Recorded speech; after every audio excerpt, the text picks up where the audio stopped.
Welcome to Flat Earth Debate Uncut and After Show. I'm your host Nathan Oakley, and if you are new to this channel or you've not done so already, then be sure to subscribe, hit the bell notification icon and join button if you'd like to become a Nathan Oakley 1980 channel member and keep up to date with the Flat Earth Debate. If you would like to support the channel, there is a super chat that runs alongside each of these shows while they premiere, and there's also a PayPal, Patreon, crypto and thanks button in the info box below this video. Speaking of Patrons, I'm going to do a quick shout out to all of you who do support me on Patreon. So a massive shout out of thanks and appreciation to Otto Skylark, Phoenix Rising 86, Retro Bill, More Books, Cannabear, Fibre Oats, Bogey, Michael Kahn, Rob H, Ben White, John Kays, Patrick Gunnels, Banter, Will Brax, Mel B Styles, Troy Shuker, Harry Blade, Mobile Max 777, Neo the One, Rob W, Open Minded, Reese Pound, Del West Watson, Maria Neelands, Unbelievable Productions, Blue Ridge Ranger, The Real Gabster, Liam Nedrick Jr., Abraham Mohammed, Adrian Quintana, Skeptic 936, Life is Short, Texas Mike, and David Wayne Foster. So another massive thank you to all of you for supporting me on Patreon. Now I will hand over to whoever is in Discord and Google so you can enjoy their dulcet tones while I set up for today's live show. How do you not get what he was saying yesterday? Really? He was contradicting himself every time he opened his mouth. They don't see it that way. If he's got a different definition to the line of sight, then it doesn't matter.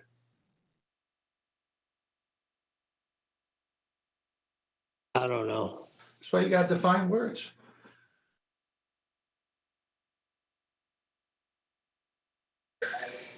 What do you see?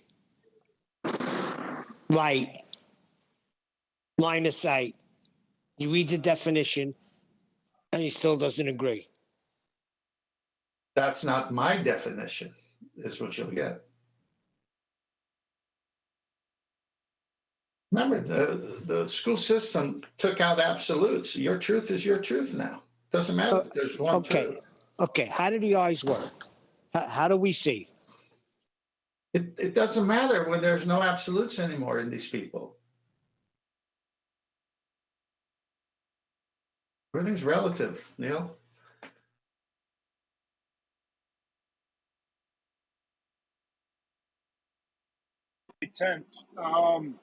I heard the other day on Jim Pandas that there's actually a $10,000 offer for anybody who could navigate with 3 circles on a flat plane, on the flat Earth. Do you know anything about that?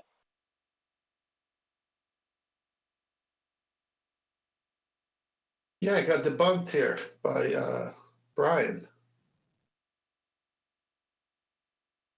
I'm sorry, I didn't catch that. It got debunked here by Brian when you read the terms of the offer. What was wrong with them?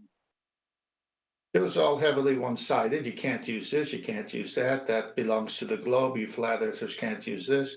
I mean, it's nonsense. How come they're not jumping for 3 Bitcoin? That's a bit more than $10,000. That's right. It's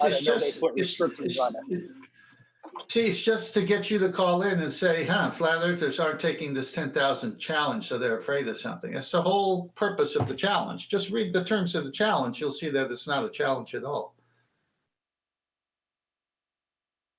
At least he admits that the flat earth angles in order to achieve this. Yeah, they die right there, don't they?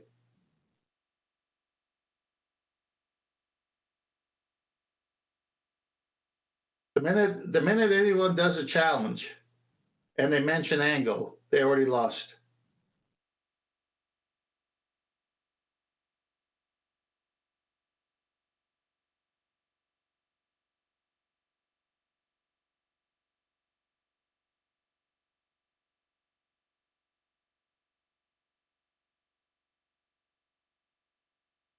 Hey, 10th man, you there? Yeah, I'm here. I was doing that DoorDash like early in the morning because I couldn't sleep. I got work like 6 o'clock, so I drop off this McDonald's, and the customer says, leave it at the door. So I leave it at the door, send the thing that I sent, that it's arrived. Nobody's coming out for like 10 minutes. All of a sudden, there's like 4 rats. And they're homing in on this bag of McDonald's. What the heck do I do there? You beat him to it. I freaking left. That's it. I sent the thing. You come and get your food. I'm done.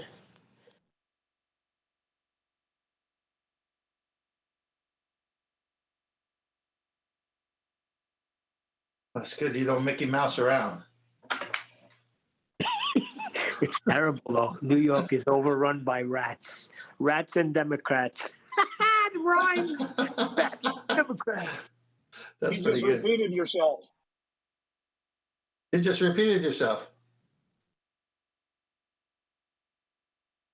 Rats and Democrats are redundant.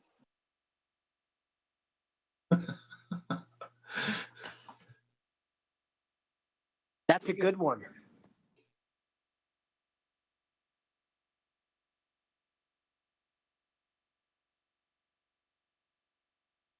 What about Demobrat?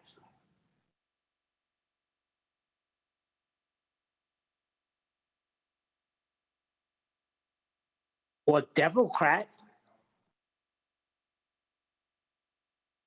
Well, we're short on subject matter, that's for sure.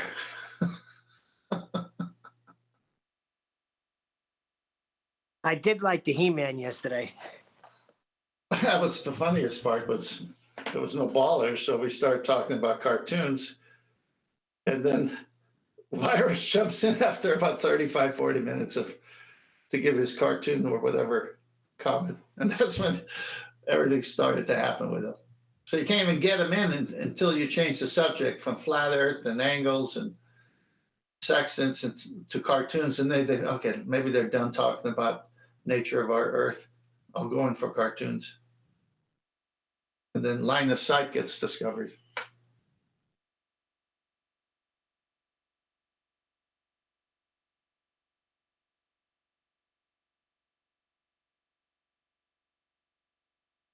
Well, I'm limited because I'm going to start using a jackhammer in about 2 minutes.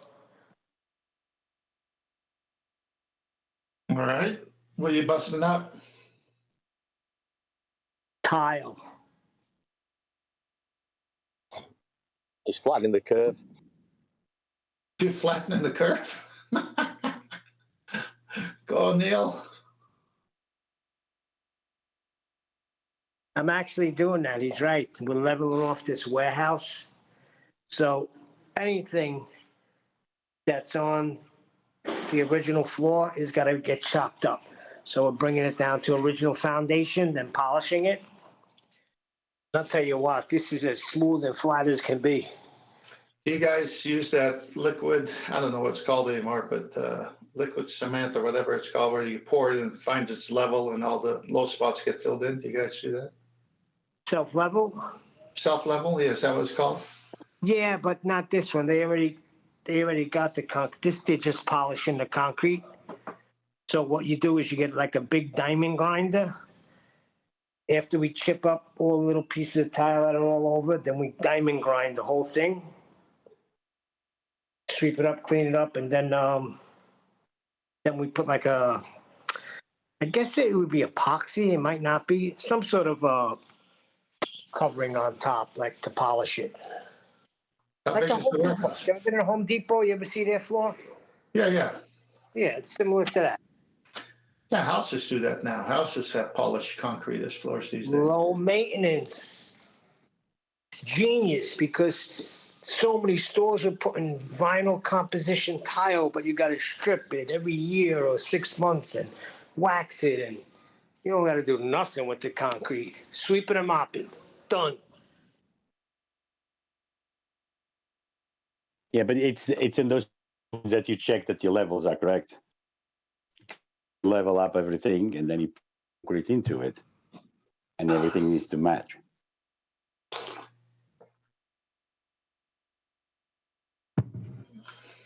That's correct.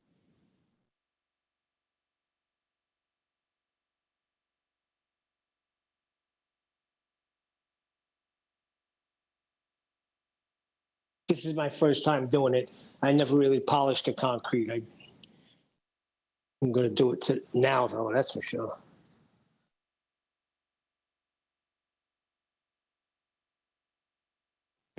Dry concrete or is it fresh concrete? Sorry, did you say my name? What did you say, Jorge? No, I was still. Is it fresh concrete, dried concrete? No, this has been down. It's a warehouse that's been here for a long time. So, like I said, we're just going to grind it down, clean it up, and then they polish it.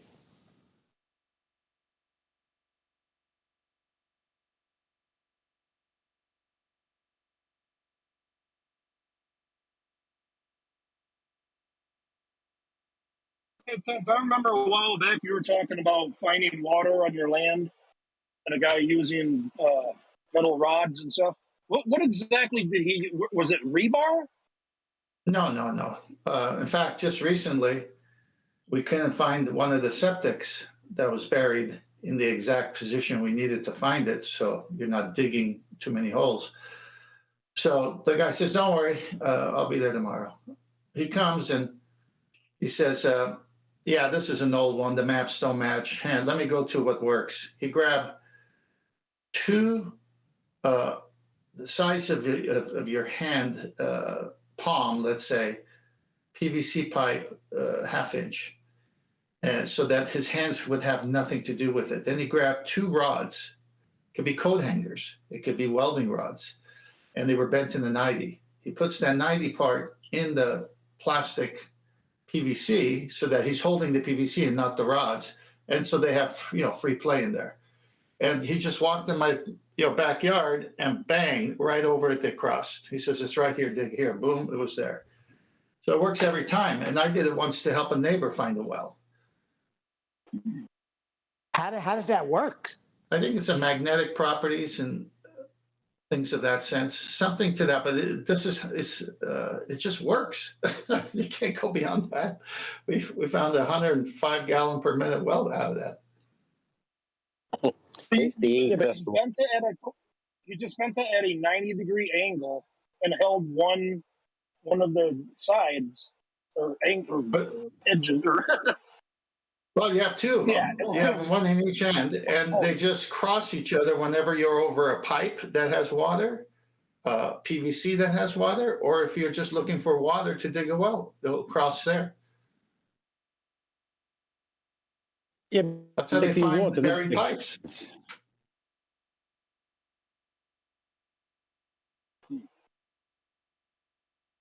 I overspoke. Go ahead. You were going to ask something? No, I'm saying is the water, not Atheism. I didn't make out what you said.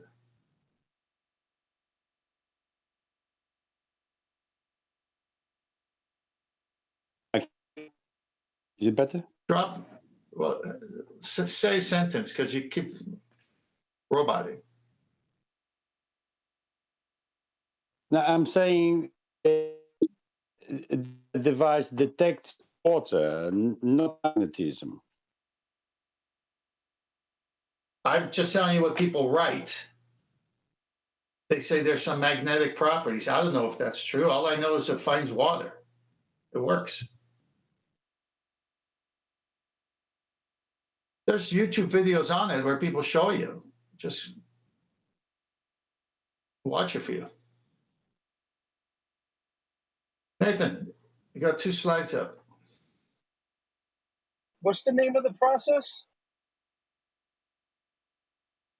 I think it's finding water. I mean, if you type it in, they got different names for it, I'm sure.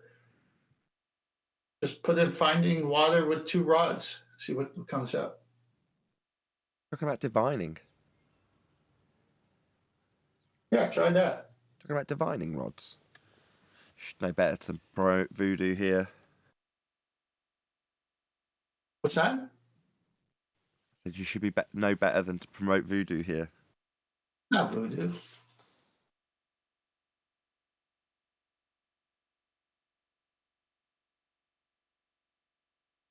Why is it voodoo? I'm just being facetious. Okay. I vaguely Hey, I got remember when my folks had a borehole drilled, they ran out of water and subsequently had to spend tens of thousands of pounds drilling this great big borehole. But when they did, they had a guy over to figure out where it was, and he just had two bits of metal. Yep. They even use twigs. They even use wooden twigs. Skinny branches even work. It's a second-hand story because I wasn't there when that happened. I was there for the big machinery and various other stages, but that particular stage, I only got told by my folks, so I'll have to ask them about it. I do vaguely remember them telling me about it. I've been there on 3 different occasions where it's worked.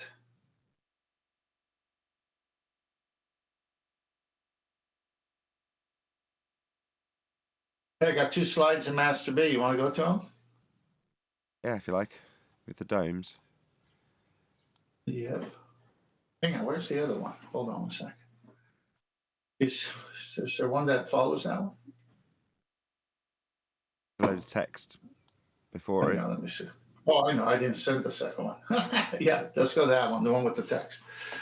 All right, stars, no matter how distant, are pictured as being on a single crystalline sphere. This model is the celestial sphere model, as can be seen here.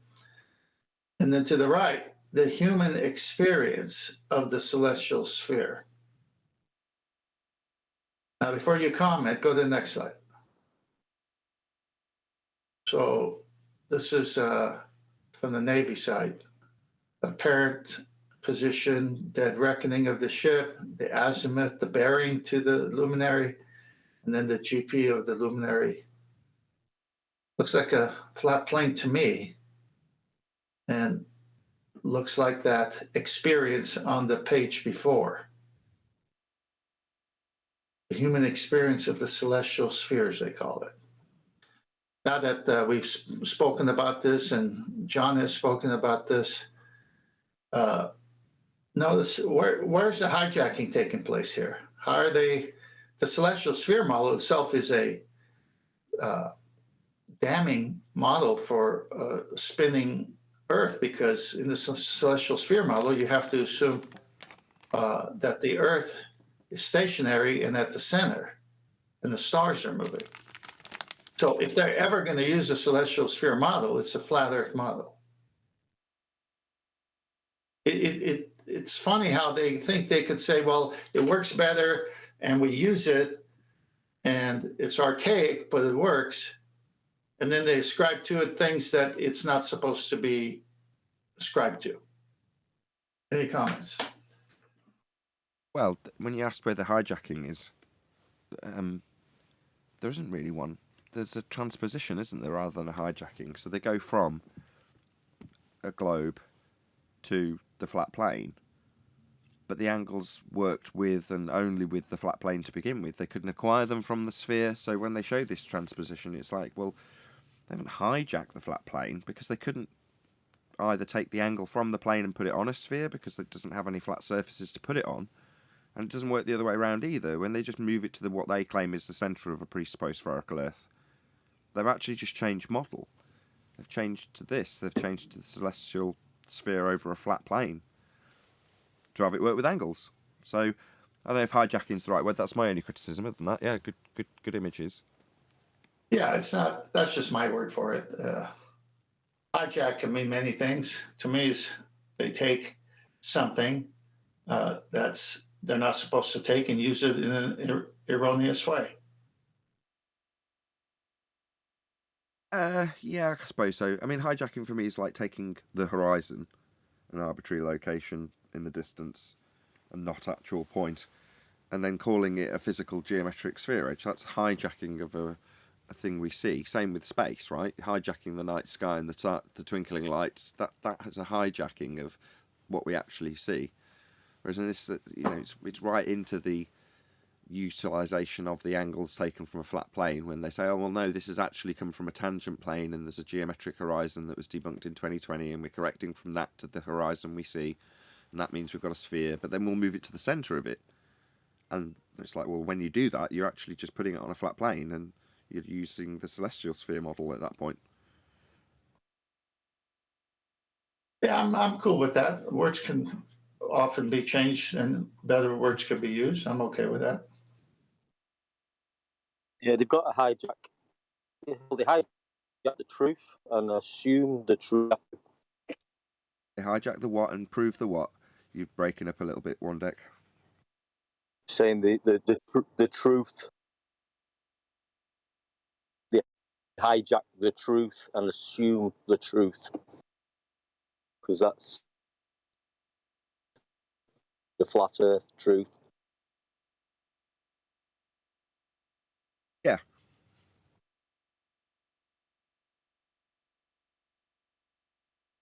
I got one more. Sorry, I'll just keep putting some.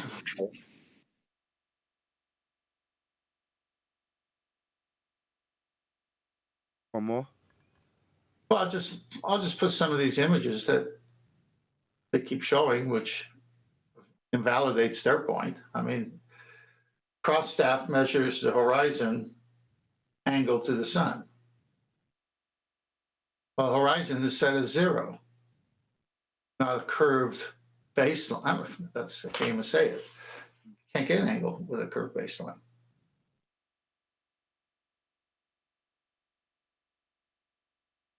Good stuff.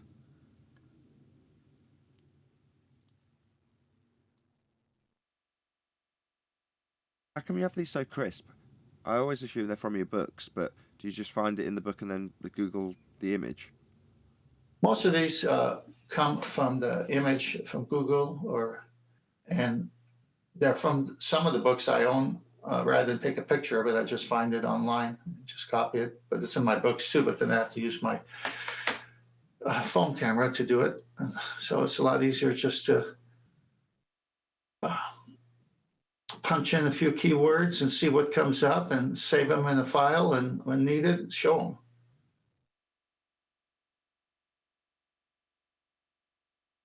Good stuff.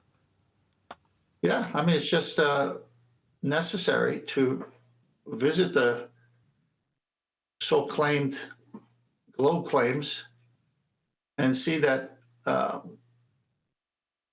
you can use an elevation angle with a tangent plane just about on anything that you want to put under it and presuppose, including a dingleberry. Because you're really not using the dingleberry, you're using the plane.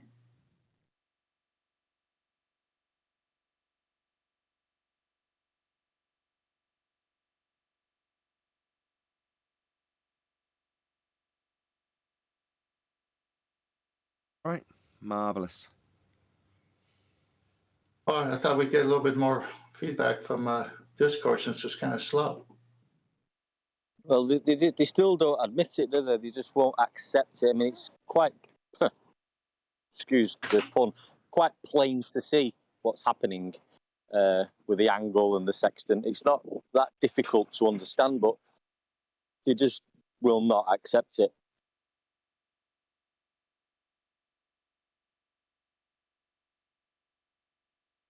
No. It's pretty much over. I mean, I'm not trying to convince anybody who can't see past the obvious arguments we have. And like I said, the Black Swan and the sextant argument hand in hand is pretty much all you need. And if they got any more questions after that, and say, let's review the first two that you agreed prove we're not on the globe, why do you still have questions? Now, you can have questions about why they're lying, but don't say, well, what about this? There's no what about this once you've proven you're not on the globe.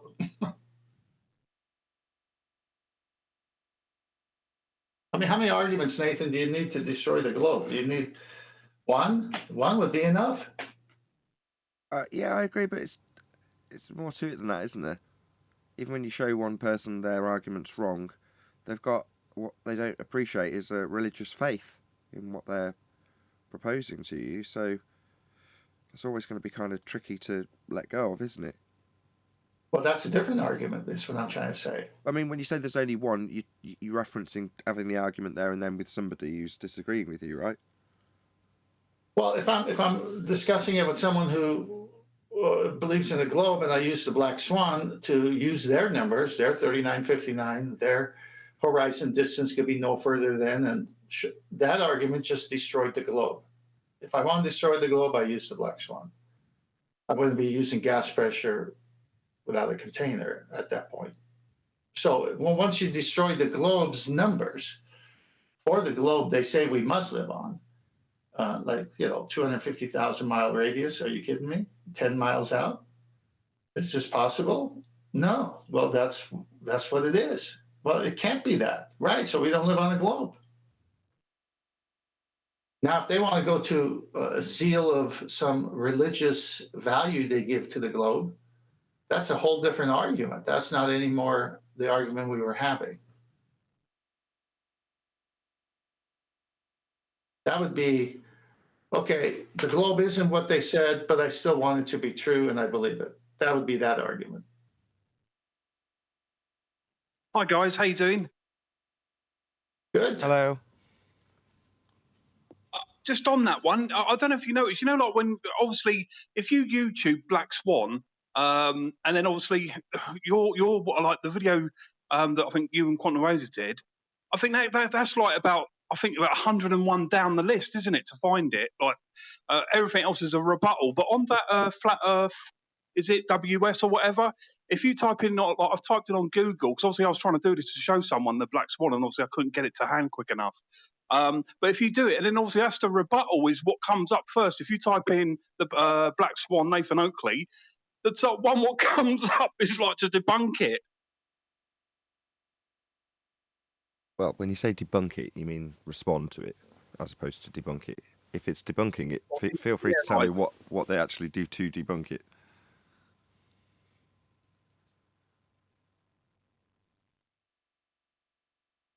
So obviously they talk about obviously the flat earthers error is a failure to account for atmospheric refraction. Atmospheric being sphere-shaped air. Air doesn't take the shape of a sphere, nor does light bend at that mathematical rate derived from an R value that's acquired from the geometry they're relinquishing when they refract it. No, precisely. But as you know, and as I know, when you talk to like people who are, still hypnotized into the heliocentric model, for them, that bit there sounds, oh well, there you go, you got that bit wrong yourself. And then when you try to explain it and say, no, hold on a sec, you're presupposing, you're doing, and you're still like, well, no, you got it wrong, mate. Yeah, as a logical consistency, there's no way round a claim that the horizon's refracted, because the claim of a globe Earth obstruction is a geometric claim. It's a claim that a physical hill's getting in the way. So now they're saying that physical hill is refracted beyond the point that it was supposed to be blocking. Now, when you break it down in terms of what they're actually suggesting, as opposed to, well, it's refraction, that means that the hill that was blocking the view is behind the thing it's supposed to be blocking now. Now, if you accept that, you then go into, that is based on the idea that air is sphere-shaped. Air isn't sphere-shaped, it's an unbonded gas. But further to that, that assumption doesn't lead you to an atmospheric effect, in colloquial terms, i.e. light bending. It leads you to a rate over R. A mathematical derivation of the sphere that you're trying to claim physically blocks things. My bad, is refracted, not blocking it. You see where I'm going? You just have to break it down for them in terms of what they're actually suggesting. I would say, so you're suggesting that the hill called Earth Curve that blocks boats and buildings has moved beyond the things it's blocking? Do hills generally move beyond where they're supposed to be with refraction? When have you ever seen this happen? When have you woken up and seen that the things that a hill was blocking aren't being blocked by it? In fact, the hill's behind it now. It's absurd. But ultimately using a refraction that's based on the geometry, and the geometry is straight lines to the horizon. No, exactly. It's just me. I obviously, when I articulate it, I'm not very clever in the moment, if you know what I mean. Well, it's an advanced anti-flat Earth argument. So why does the black swan argument exist? Well, it exists because when we point out that it's a logical fallacy to assume the Earth's a sphere in the first place, they go, no, it's not. If Earth's a sphere, then the horizon will block boats and buildings and we can calculate it with the maths. Right, but you're begging the question, aren't you? You're assuming your outcome. I've said it more than 1,000 times. The begging the question, proof of nothing, perspective hijacking Earth curve calculator. It's not acceptable to beg the question. Until you've got a fundamentalist religious belief in a sphere, then it's okay to beg the question. So we go, okay, if Earth's a sphere with a radius of 3959, then the distance to the horizon is as per your maths. 1.2 times the square root of the observer's height in feet is where it's supposed to block boats and buildings. If it's beyond that, then it's not geometric. Well, it's refracted. So it's not geometric then. It's not a physical Earth curve edge then. It's refracted, don't you get it? Yeah, that's not geometry. That's not going to block things then. So you're saying the horizon that blocks boats and buildings doesn't block it. It's a physically non-physical entity that doesn't block it anymore. So it's not proving that the horizon's Earth curve anymore. So the horizon's not Earth curve anymore. It's a refracted entity that you assume with the 7/6R derivative. That's a very advanced argument that addresses the lack of understanding of logical fallacy when it comes to begging the question, and the need for an anti-flat earther to continue to beg the question after you've pointed out their error, and then pointed out that there's no physical proof of the sphere beyond their begging the question. Well, they're still going to beg the question. Okay, well, we'll do it for you and show how it's wrong. Well, when you beg the question, you haven't included refraction. What, for our assertion on your behalf that when we assume Earth has got a physical edge, you tell us it's not got a physical edge as a response? Yeah, welcome to flat Earth. Earth doesn't have a physical edge at the horizon. Refracted means not physically blocking stuff anymore. Not Earth curve. Welcome to flat Earth, Mr. Anti-Flat Earther. However, if you're using this for a newbie, you've got to go through quite a lot of explaining to get there. You can just say the horizon's not Earth curve. They don't like it either when you ask them to go through step by step how Eratosthenes and Al-Biruni measured the Earth radius. Just ask them step by step what was the first thing they did, second thing they did. Just ask them that, and then they tell you the Earth's flat themselves. I agree. I personally think that as an opener, the elevation angle measurement argument is considerably better than the black swan argument. The black swan, as I say, takes you from a position of begging the question beyond it to pointing out how that begging the question still doesn't work with the logical consistency argument attached, and demonstrable proof of the non-physical horizon refracted beyond its physical capabilities of blocking stuff. Well, that I wouldn't put to a newbie. I would put to them that Earth's measured flat, navigated flat, and here's how you do it. You measure an angle from it. Your baseline, that's the ground. And if it's in any way curved, it's no longer going to work physically. So that is what I would put to anybody who was a newbie, as opposed to... who's making that racket, by the way? That's Neil flattening the curve, I think. Matt. That's Matt. It is not Neil. Oh, sorry about that.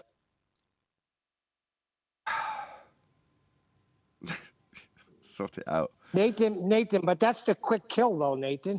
The elevation angle is, because how are you going to argue it? Yes. You know, every position leads you back to the same place, which is measuring an angle off a flat plane. So that's why it's so quiet around here at the moment.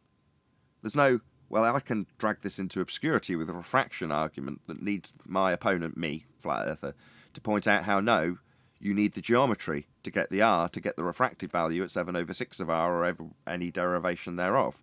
Well, that takes some time, enough time for the opponent to obfuscate the audience and leave them in a little bit of confusion, enough for them to think that they're that's not a sphere then.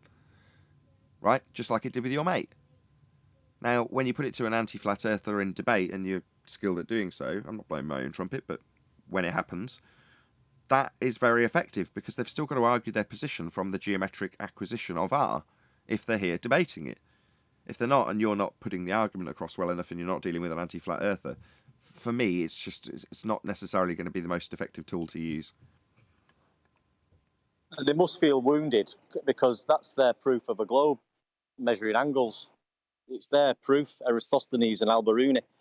That's what they claim. That's how they claim Earth radius was measured. And when they tell you the first step was measuring an angle, I mean, that's like a machete to your head.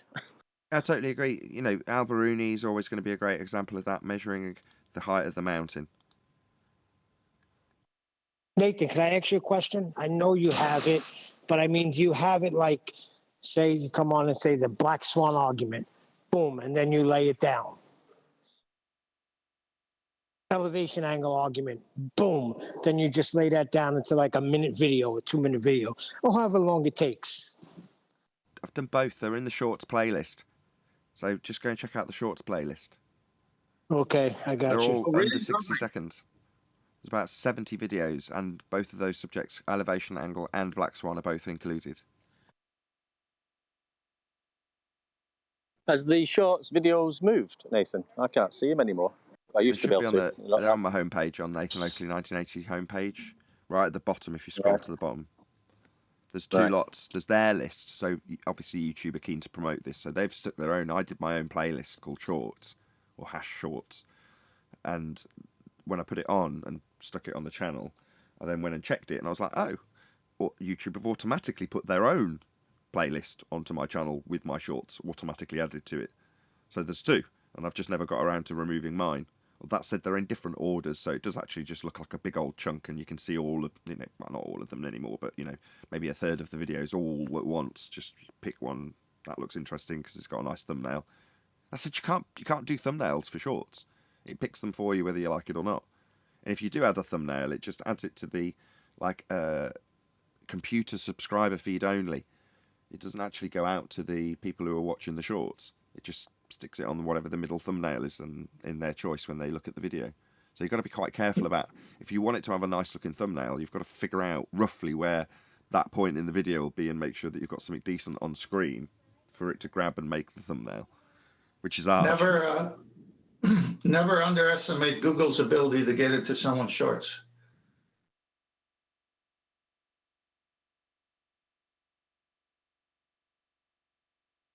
That was pants, Temp.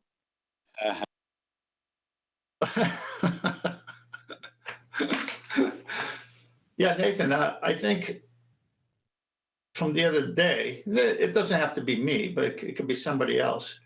When we ask you the question and then you answer it, the housekeeping, and then follow up with some responses that we've heard, and then you break those down.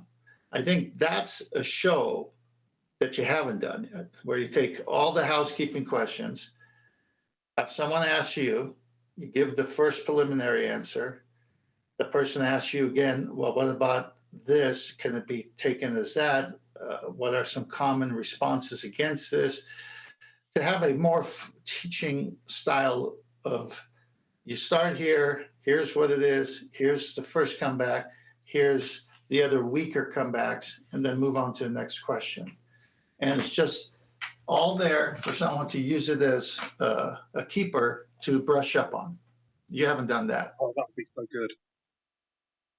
Well, I think it should be Nathan versus Nathan. Nathan as a baller answering, or the flat earther Nathan. No, that would be funny. That he'd drive himself mad.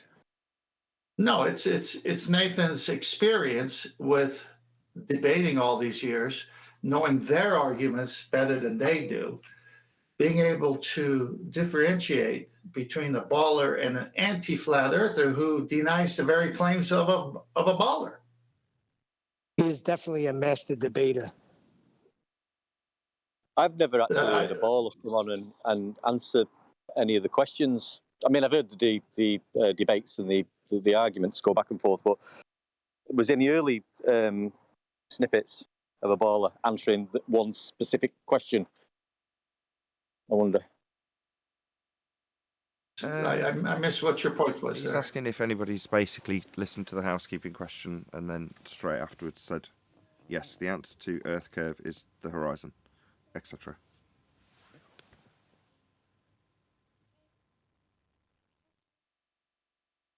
The answer to Earth curve is the horizon. Well, that's what they claim, right? Yeah, so we generally get people coming in and injecting that into a claim that they're making on the spot with an example that they want us to answer. That's more likely to be the scenario. But give me an example, because I'm having trouble following. Go ahead, my friend. You carry on. Fill the blanks in for 10th. So was that me, Nathan? You said. Yeah, he's saying, what do you mean? Give me an example. When we asked the housekeeping question, I've never heard personally a baller who's on the show or in Discord answer that one question. Well, what they presume the answer would be to that question. For the short time I've been sort of involved with the show, I've not rewound back too far. I'm just wondering, how was it when you first started? Did you get a lot of these ballers on trying to answer these questions? Yeah, you don't seem to get say, it. yeah, all the housekeeping. They typically come in and assert that there's already been answered already. That would be the sort of starting point. Well, for the baller, the horizon must be Earth curve. For the anti-flat earther, it changes. And so what Nathan does is hold him to the claims of heliocentrism and the globe. Here are your claims. Here's your radius. It must be here. It can't be further than here. What say you now? If you can't produce it, how'd you ever measure it? And if you measured it, it must be here and no further than here. And so you're in a circle here. Often in the chat, I find that a lot. I just throw the housekeeping questions at them. I say, just answer one housekeeping question. Gas pressure out of container, you'll get gravity. Next. I mean, it's just silly nonsense.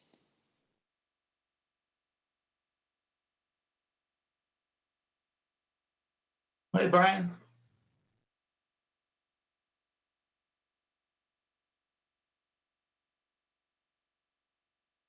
Hey, Yeah, Ben, hey, Nathan, hey, Neil, Hello. hey, everyone. What's up? I want to be mostly listening in for the next while. I'll be in and out. I've been driving. I'm going to be driving and stuff, so I won't be able to talk, obviously. So I'll be in and out throughout the show. Good to have you. Miss you. Yeah, just focusing on finances at the moment, so I'm not around as much. You have to do it, I suppose.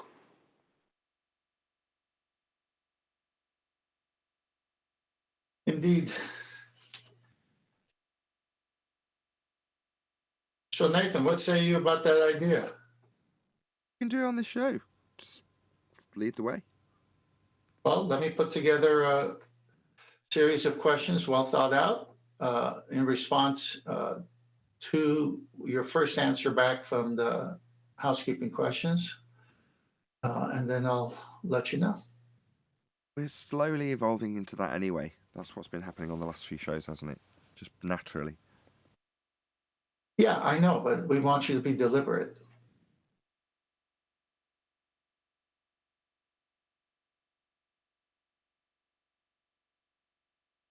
It won't be anything too orchestrated because the real you is when it's live, and that's the way it needs to be recorded, and that's the way it needs to be set up as.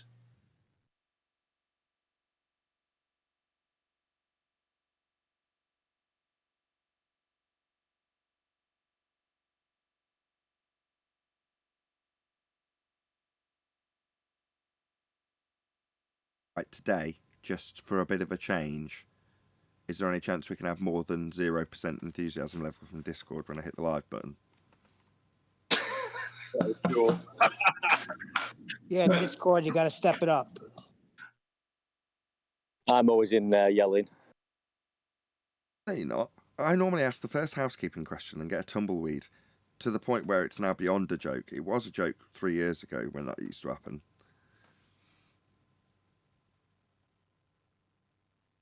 The ballers are they're trying to phase it out, Nathan. They're trying to make the whole topic as stale as possible. That's their last tactic, or one of their last tactics.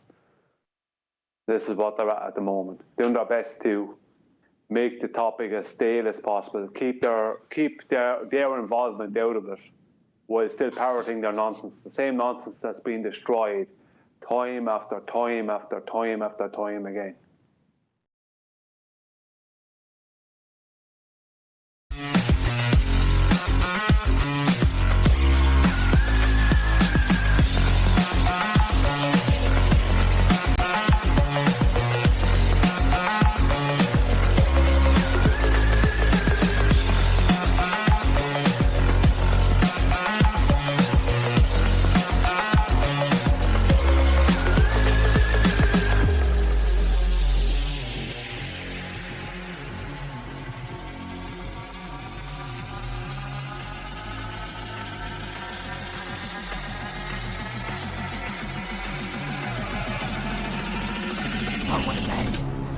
Welcome to Flat Earth Debate Live.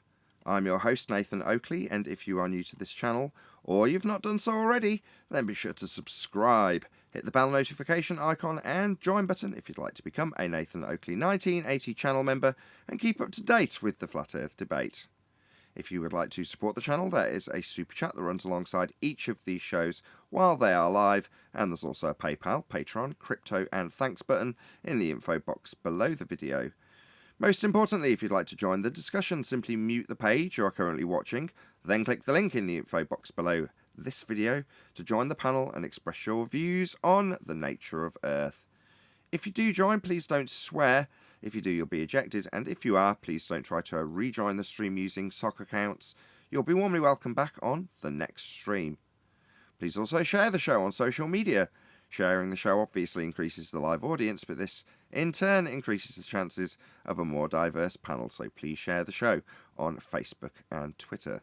Now, we are joined by Brian's Logic, Neil, 10th Man, and a whole bunch of people in Discord, so welcome one and all. Hello. Morning. Hey, after the good afternoon. Hello. What's up? Excellent 1980s through noughties introduction from the Discord server. Thank you very much for the enthusiasm level. I do appreciate it. Any evidence of a physical, geometric, sphere-edge horizon, formerly known as the curve of the Earth? Only on a toy globe. Black Swan made it formerly known as. Debunked. Yeah, Black Swan made it formerly known as, that's correct. If the Earth was a sphere with a radius of 3959, then there would have to be a physical geometric edge at 1.2 times the observer's height in feet square, or the square root of the observer's height. But Correct. also, according to their heliocentric dogma, isn't the Earth getting bigger in size That guy only got by halfway through the Modus rotating and Tollens. collecting space dust? Just one sec, Matthias. He only got halfway through the Modus Tollens, though. So, yeah, if the Earth's a sphere radius 3959, every distance to the horizon is going to be 1.2 times the square root of the observer's height in feet. But there's a problem, right? We see beyond this geometric. Right, disproving the radius. You need to finish the Modus Tollens. I'll finish the Modus Tollens. Let's see. If the Earth is a sphere with a radius of 3959, 1.2 times the square, we see beyond 1.2 times the square root of the observer's eye height in feet. Therefore, the Earth cannot be a sphere with a radius of 3959. Indeed, and the horizon's not Earth curve. So the distance to horizon is the argument, right? That's what the whole Modus Tollens is based on. Distance to horizon. That same distance that's claimed to be demonstratable by how much is blocked when you're looking at a distant building or a boat on the horizon. Oh look, 2 feet of that boat that's 10 feet is blocked by the physicality of the sphere-edge horizon. Okay, what's that maths based on? Well, 1.2 times the square root of the observer's height in feet. That's what it's based on. That's where your physical geometry, Earth curve, formerly known as the horizon, will sit. So what year was the 3959 presupposed? Matthias, for the second time, interrupts the second half of the Modus Tollens. Go on, Matthias. What's the second half of the Modus Tollens?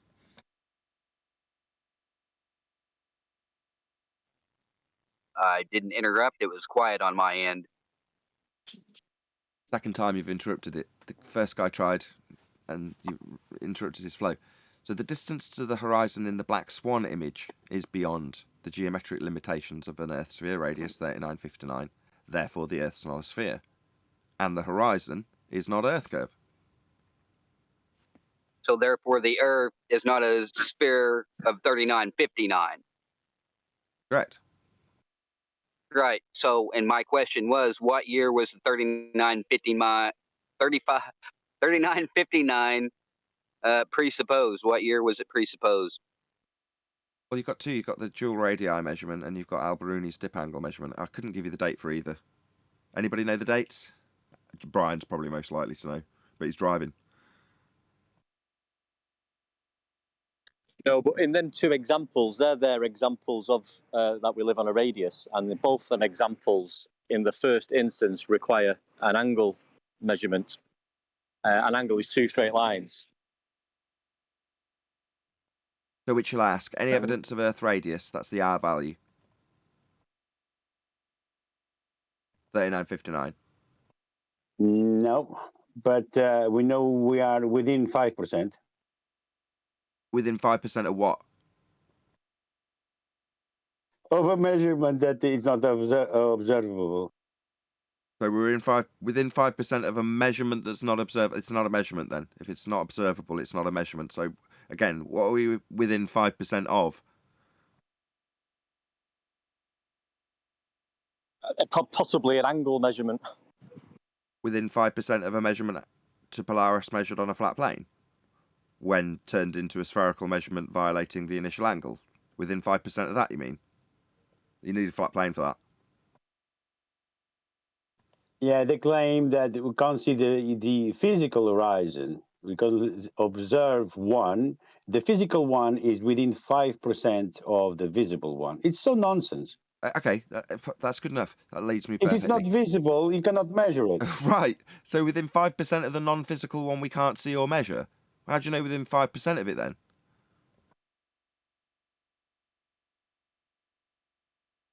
Yeah, that's the whole point. How would you know it's 5% if you don't have the measurement in the first place? Well, we know, because their measurement is, as just described, either derived from dip angle measurement to a physical geometric horizon with a straight line to it. What's that you say refracted? You mean a bent line to the horizon? Oh, well, then you're not going to get a radius value from that. Or deriving it from your dip as Polaris moves towards the horizon as you back away from it. 1 degree every 60 nautical miles. 60 or 69? I can always... 60 nautical miles, isn't it? Yeah, 60. Yeah, 60 nautical miles, 69 statute miles. Right. Well, that you can then bastardize the angle that you've just measured and turn it into a spherical plane.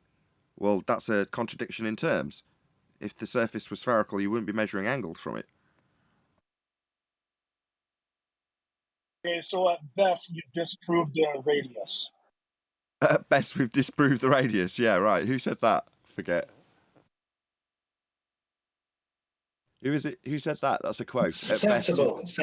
Was it Mr. Sensible? At best, you've disproved the radius. Yeah, that's pretty critical if you're going to beg the question of a sphere, because every single assumption you've ever made is based on that radius value, and it's derived from a flat plane.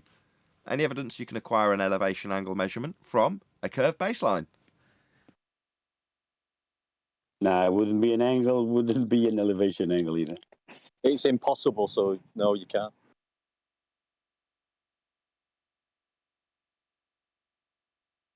What about any evidence of the distance to the You sun? need to have the 90-degree angle. Yeah, you'll need a flat plane for that. Any evidence of the distance to the sun?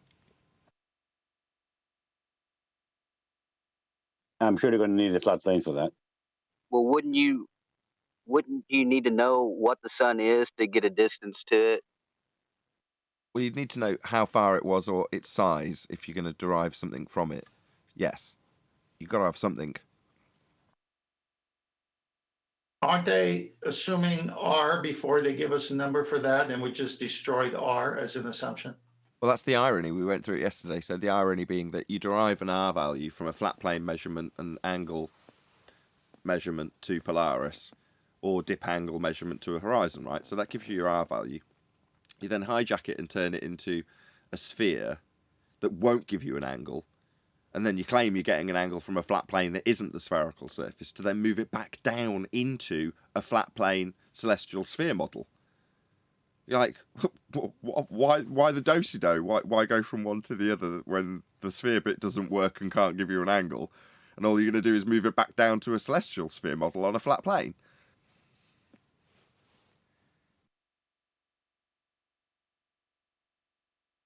Well, if you're going to deceive people, you got to be pretty clever. Well, it's not really clever. It seems stupid, because when they do it, when they're doing it on the spherical surface that they're not doing it on and using a tangent to it that you're teeter-tottering on, aka Dingleberry Earth, when you're measuring an angle on Dingleberry Earth, you've got all the light coming in parallel. according to their claim. Well, that relinquishes everything in the sphere model in terms of their distances to the various different stars. Now, someone put it to me yesterday, well, it wouldn't make a great deal of difference. Like, okay, well, why do it then? Why put it all coming in parallel at all if it doesn't make a great deal of difference? Well, they do, because it doesn't work if you don't. It does give you errors. It doesn't line up. And what have you actually utilised? Well, you've utilised your perspective view of the dome of the heavens if you describe it through the lens of the arc of the tool. Well, the arc of the tool isn't a lens. That's just what you see when you measure the angle. But you can portray it as a dome and then pretend that that dome is the surface of the Earth. So you've gone from protractor, or sextant, which has got a curve to it, and the angle that that gives you, to the perspective view of your sky. And then you take that and say, well, what I perceive as the light in the sky is actually going to be projected out into an arc around me. Just because it looks that way. Yeah, okay, fine. It's just you measuring an angle and the tool's the only thing with the curve. But fine, if you want to draw it that way, fine. Well, now let's pretend that that measurement is actually me in the middle of Earth. Okay, why? Well, just because it is, right? The stars are out, and just imagine that they're now even further out. And then we move ourselves up to the top of the sphere that meets with the angles, and obviously at that point all the light's got to come in parallel for it to work with the same angle. You go, well, why was any of that necessary?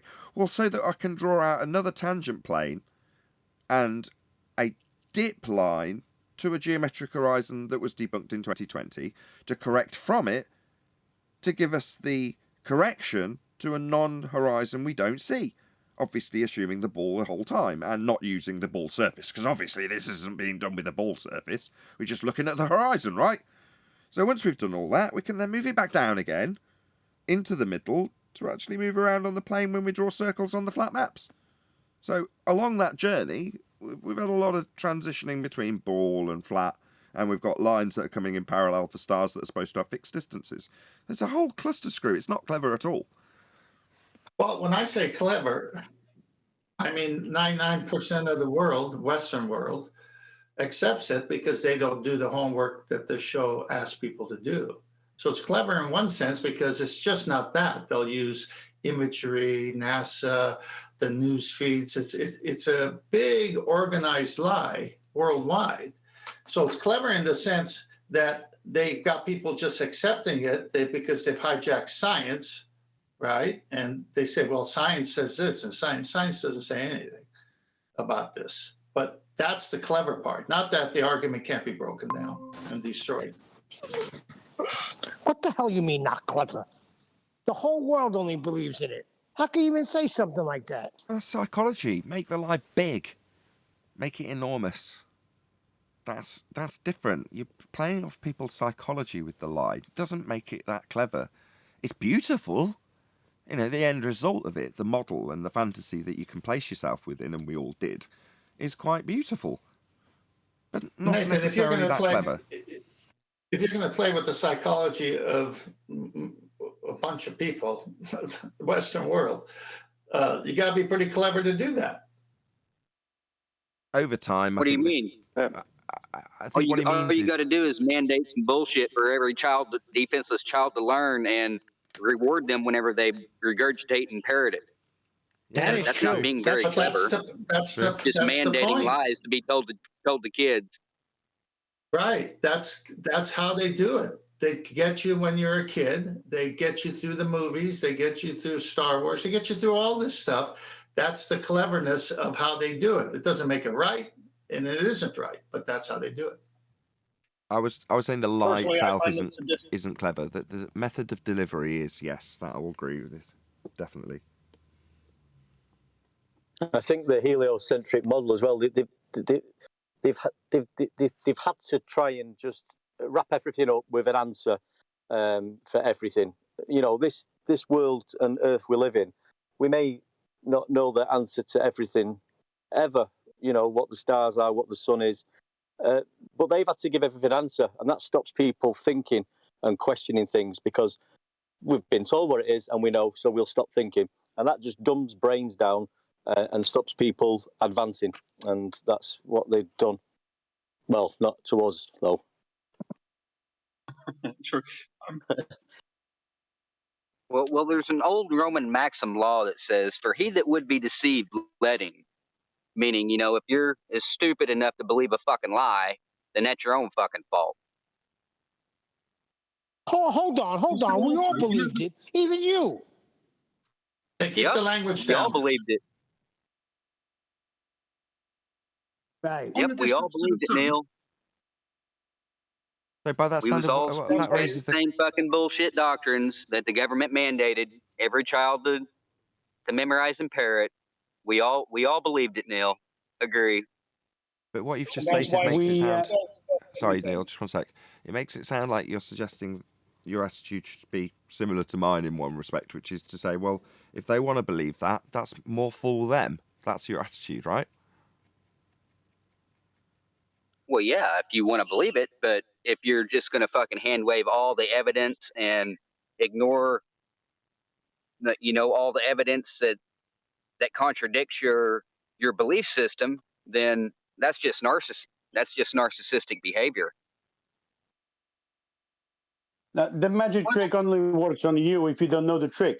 Once you know the trick, the magic doesn't work on you anymore.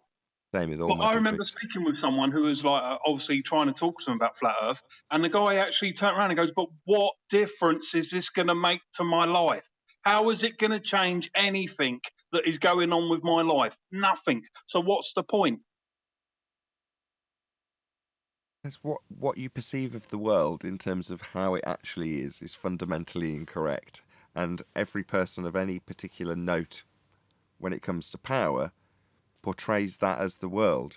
Every media outlet has that as their religion. So once you appreciate that the grandest of scale illusions can be portrayed to you as the common man, that changes, or for me and others, changes your outlook in terms of your skepticism towards certain events, your skepticism towards what you currently hold true to, and then you start potentially questioning it. Or you go, oh, what? So what? Now, the ideal would be that the majority of people took that attitude. I don't care. The kind of, when Mark Sargent was interviewed by Philip Schofield, that was his sentiment at the end. Well, it could be flat. Might be. Anyway, on next, we've got a man with a, you know what I mean? That was kind of the show host's attitude. Now, if the majority had that attitude, and it was well known that the majority had that attitude, I don't care. Yeah, it probably is flat. Then that would be just a new reason to have a new religion, the flat earth religion or whatever it is, introduced.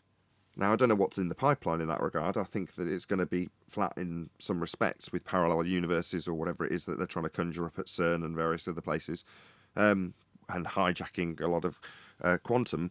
But either way, when it comes to peddling that out, they've got to have the majority of people kind of indifferent to it. So, that would be the ideal for the people who run the show, if you ask me. I think there's got to be something deeper, because I mean, if you look at the heliocentric model, Copernicus's work, for example, that's it was in 2 phases he completed that works, and the first phase was purely mathematical, and it took 17 years to do that. Now, there's been some deceitful lies gone into this. Now, that's not for no reason. So there's a big reason why this lie is out there. We might not know what the lie is. We can surmise, but to go that deep in deceit, there's got to be something. To hide the creator. That's it. I mean, part of it is that the Big Bang lie leads you to the ontological primitive. Well, okay, that will lead you to God if you analyse it. I don't necessarily think that that's the main purpose. And in terms of the evolution, in name only, of the lie itself, you can see how that progresses even now. You can see how people will come along and advance the argument. My best example of that is going to be Andrew Thomas Young. In terms of the the rebuttal we had in the pre-show, a guy comes along and says, well, I put the black swan to somebody and they just said, well, I Googled it. The videos I came across were the ones that said that they hadn't accounted for refraction. So you go, okay, well, what does that mean? How's that permeated its way into our little sphere of internet? Well, because of Andrew Thomas Young and his description of having a line of sight, OG, to the geometric horizon. Well, that little bit of doublespeak has enabled people to have that as their resource, and it's altered the way the world works in a very literal way.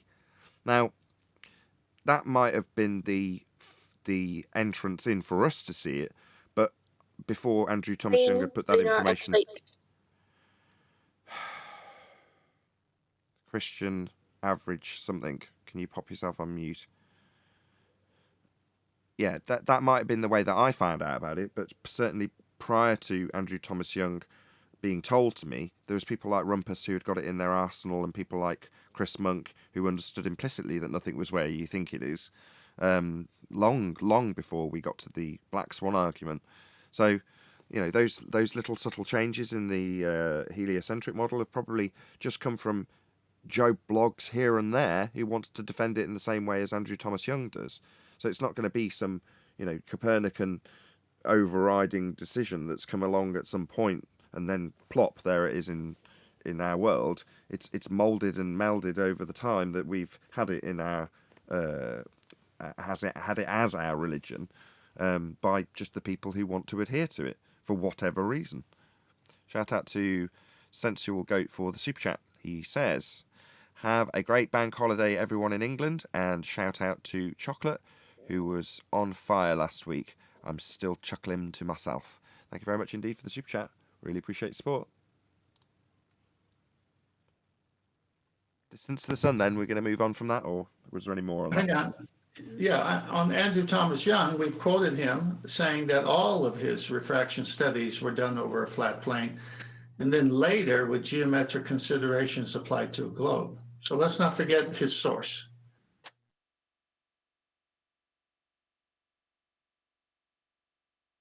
Yeah, you're never going to get away from the baited switch that is terrestrial refraction versus refraction.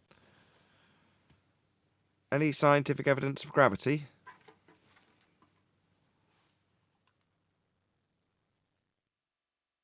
No, What is gravity?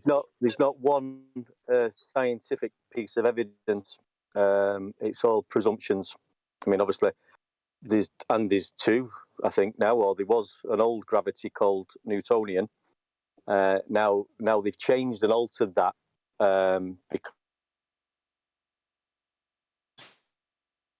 and now you're breaking up. You're breaking up. They changed and altered that was the last bit we got.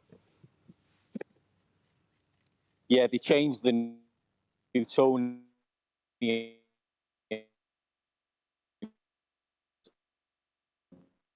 space-time in which are just both concepts and an imaginary thing. I agree with everything he said. I totally agree. I couldn't have said it better myself, if I'm honest. Do you mean the bending of the fabric of space-time? Fabric? Time is not a fabric. That's a reification fallacy. You can't dilate it. You can't bend it. It's not a fabric. Hold on. My son said it is a fabric. Time is a fabric. Okay, show me time. Then show me you folding it into a sheet. He also said that if you believe in quantum mechanics, then you have to believe in parallel universes or multi-universes. All right. And what's the scientific validity offered to parallel dimensions from quantum mechanics? Did he give you an experimental validity to that assertion? Or did you just say a nice big word and then follow it up with some bullshit? He's supposed to be giving me everything broken down so I can read it. I see. So I'm waiting on him, and then I'll bring it on the show. Just ask him for the experiment. What experiment suggested that there's parallel universes? And what was the observed phenomena that we were observing to validate it by way of science? Or is this just another just so story akin to fourth dimensional space-time and its bending when described as a fabric? He's going to provide everything. Let's give him a minute. Okay, well, when he gets that experiment, just ask him what the IVDV is before you come here. So I wonder earlier, what fibers makes this fabric. Wonder what earlier makes what? someone quoted Mr. Sensible. You've only managed to disprove R. Who was it that said that your downward bias has been exposed? Downward bias? What downward bias? Someone had said your downward bias has been exposed. It was kind of one of these. He was projecting his own weakness, kind of like That's Bob Nodell. your reference frames. Your reference frame. Yeah, it might have been Bob. We don't claim that, do we? Right.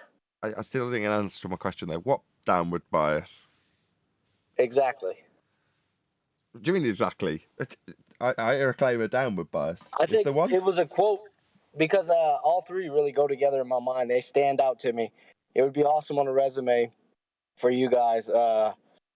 Your reference frames have been ruined. Your downward bias has been exposed, and at best, you've only managed to disprove R.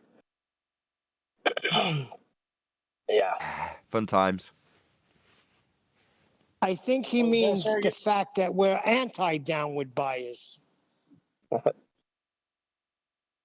the best argument I've heard or I can't say your best, but the latest argument I've heard for gravity is Cavendish. Even though it's not scientific, the data still shows mass producing or attracting mass.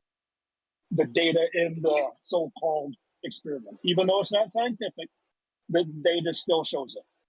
That's the latest argument I heard. But that's not even what gravity is anymore. What do you mean?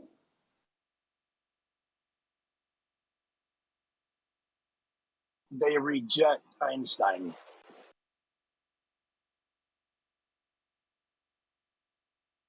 Well, then they got to get themselves together. Same thing with Coriolis. They all got to get together and figure out which one it is. No, It's they neither. need to have this force of down. They need to have this center of mass thing to keep the oceans and the gas pressure in. They must. They don't want to give it away. I like to say it's neither because if they change their position once, twice, 3, 4 times, they never had a position to begin with.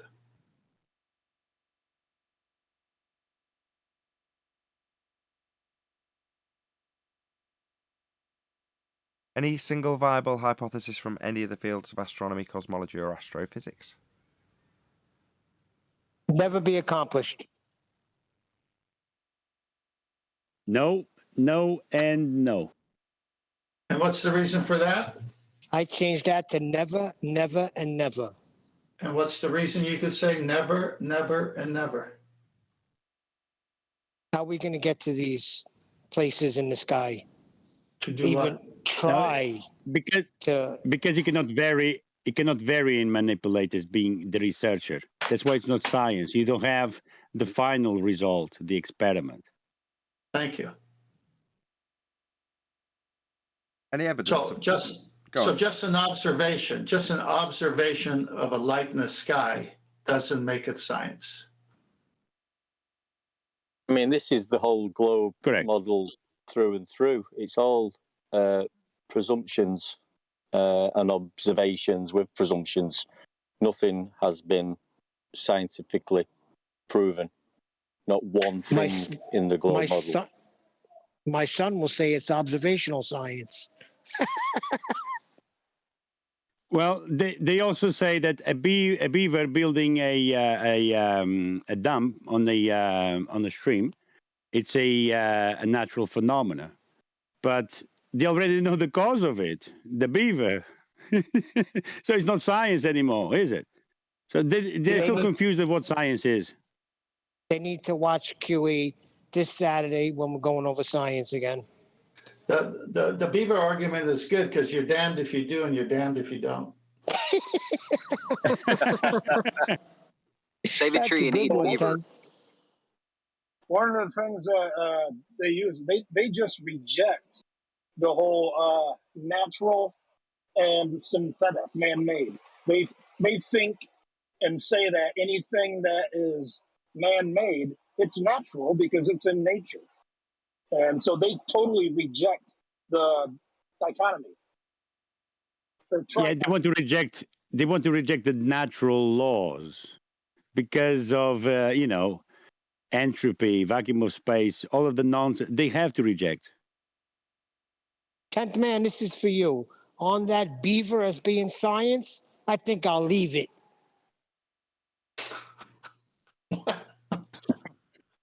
Jokes are all a bit wooden. I bet only 10th man got it. Any evidence of axial rotation of the Earth-based variety?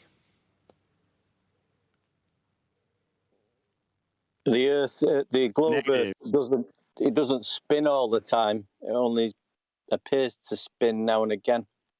I mean, if you look at the stars, that they're moving, so that's the globe spinning. But Imagine you're doing a sport. You're doing a sport like bungee jumping. Yeah, you're going to jump from a bridge. If you're a baller and you believe in Coriolis, you're going to be in big trouble.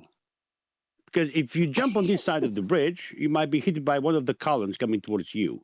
If you jump on the other side of the bridge, on the other hand, you're going to be dragged by the rotation of the Earth. So you're going to be flying backwards like Superman. So you will never be pointing down. If you're a flat earther, on the other hand, you just need to jump. What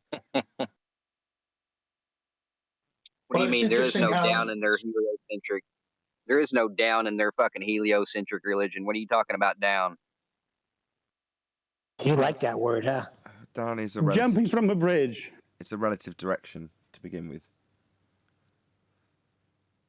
Yeah, but if you show them a cartoon, CGI cartoon of what's known as the Milky Way galaxy and tell them to point an arrow pointing down, they can't do it.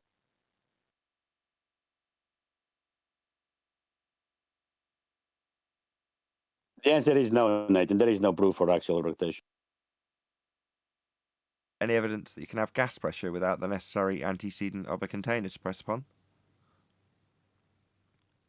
I'm glad you asked that. I gave a good example yesterday, I think, a good analogy. You get a syringe, for example, an empty syringe, with no needles, nothing of that sharpness, yeah? You're going to block the nostril in the front, and you're going to pull a vacuum. Now, you need to do all of this without a syringe. I'm still waiting. No one came back to me yet.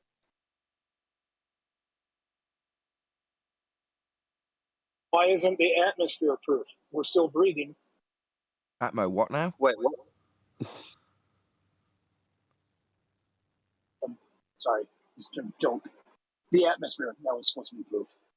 Air isn't sphere-shaped. I think that's it. That concludes the housekeeping. Nathan, it's just a word. When they say atmosphere, it's just a word. They don't mean sphere-shaped air by it. It's just how we communicate. That's They literally beg the what it question means. because atmosphere says that it's the air that surrounds a sphere, a planet. We're not on a planet. We're not on a sphere. Just begging the question.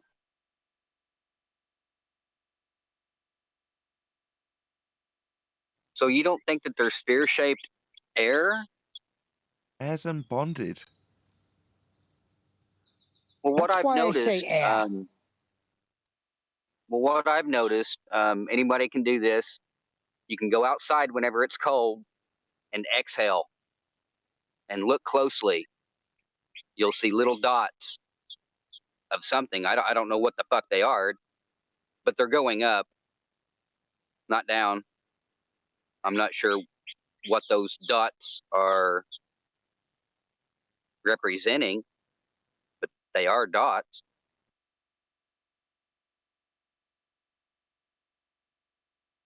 And your point is what? That man exhales dots. Well, is it a gas that we're exhaling? We get the strangest things with this gas pressure, I must admit. So, can someone answer my question? Are we exhaling Yes. gas? We are breathing gases, yes. I didn't haven't say seen breathing. any dots. I just Exhale. did Are we it. exhaling Yes. gas? We exhale carbon dioxide, yes. And That is carbon a gas. dioxide is a gas which appears to be in small orb type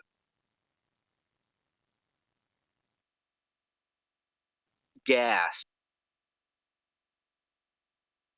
Sorry, my brain's melting. What are you talking about? I can't. What's going on here? I'm questioning. That's not against the flat Earth fucking dogma, is it? Oh, for fuck's sakes! You don't have to You get guys What ain't is? turned into Watch your fucking ball language. cards, are you? Dude, Thou you're shalt not saying question? sphere. Oh my God.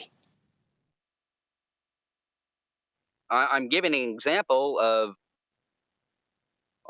what appears to be orbs of gas when you exhale in the cold weather. Like I said, anyone can not go seen that. outside during the cold and do this, and just look for yourself. I'm not fucking lying. I first came to this smoking a cigarette.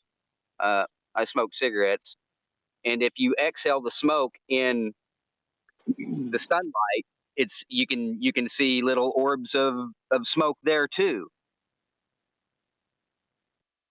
Smoke is not gas. Smoke is not a gas. That's number one. He's talking about diffusion, isn't he? Okay, so go back to my exhale in the cold. Carbon dioxide is a gas, yes or no? Yes, it's the a gas, cold and you makes it can't more see dense. Yes, gases. you're talking Hang about on. diffusion. The cold. Can anybody So hear obviously, Brian? Can anyone listen up If for a you're- fucking minute? The cold makes it more dense. Fuck's sake. That's changing the properties. Okay, let's. At this point, now you've got the panel swearing. Yeah. I didn't even hear what he said, other than for fuck's sakes. The temperature changes the gas. You know that the properties of gas and stuff change with temperature. You understand that, right? Yeah, it's a Yeah. pressure temperature relationship. Yes, but I'm wondering why I'm seeing little orbs of, I guess you could say, carbon dioxide whenever I exhale in the cold. Why am I seeing little orbs float up? And it seems to be little orbs of carbon dioxide gas that float up. The Shouldn't they go mushrooms down that and are go boom underneath boom? the cow, don't eat them anymore. What, Neil? The mushrooms that you find, do not eat them anymore. I've never had shrooms, so cute.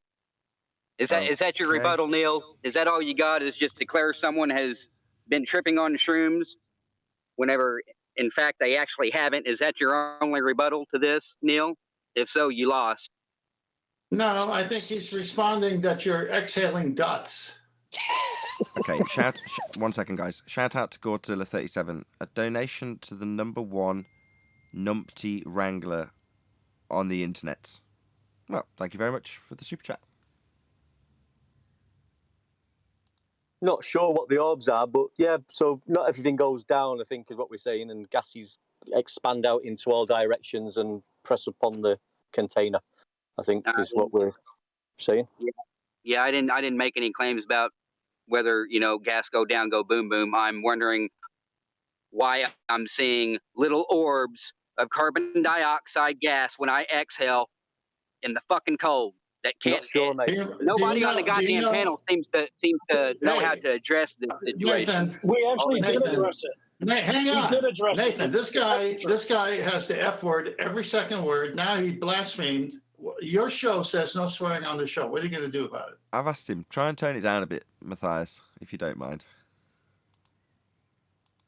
And we also My did goodness. address it. It's the temperature. So the You're temperature talking about causes orbs cold. of gas. It affects the gas, yes. So there are orbs. So there are orbs of gas, then, correct? is it still gas? That's what y'all claimed. We exhale No, carbon you didn't claim that. dioxide. You claimed the dots to be gas. Nobody else did. I said, what do we exhale? You said carbon dioxide. Yes, That's what I yes, see. we exhale. It's talking about we exhale diffusion of two carbon different dioxide. gases. It's talking about diffusion of two different gases at different temperatures. The gas, when it comes out of your lungs, it comes warmer than the temperature in the Yeah. exterior. We all know I that. think his question is, why is it orb? Yeah. It's warm. What are the You're not orbs? just. And I don't if you guys, understand this orb, where it comes from. that when we exhale, not it's carbon dioxide, but whenever I exhale in the cold and see little orbs, but that's not carbon dioxide.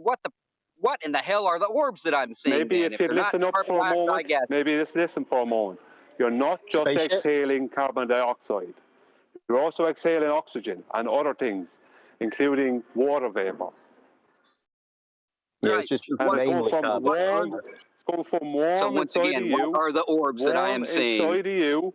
Warm inside of you to the cold outside. So what am I seeing? What are the orbs that I'm seeing? What are they? Water vapor? I don't know what I don't orbs know. you're seeing. I just know that gas has never been seen under a microscope. So I don't know what kind of eyesight you have, because I don't have that. You know. So you can't.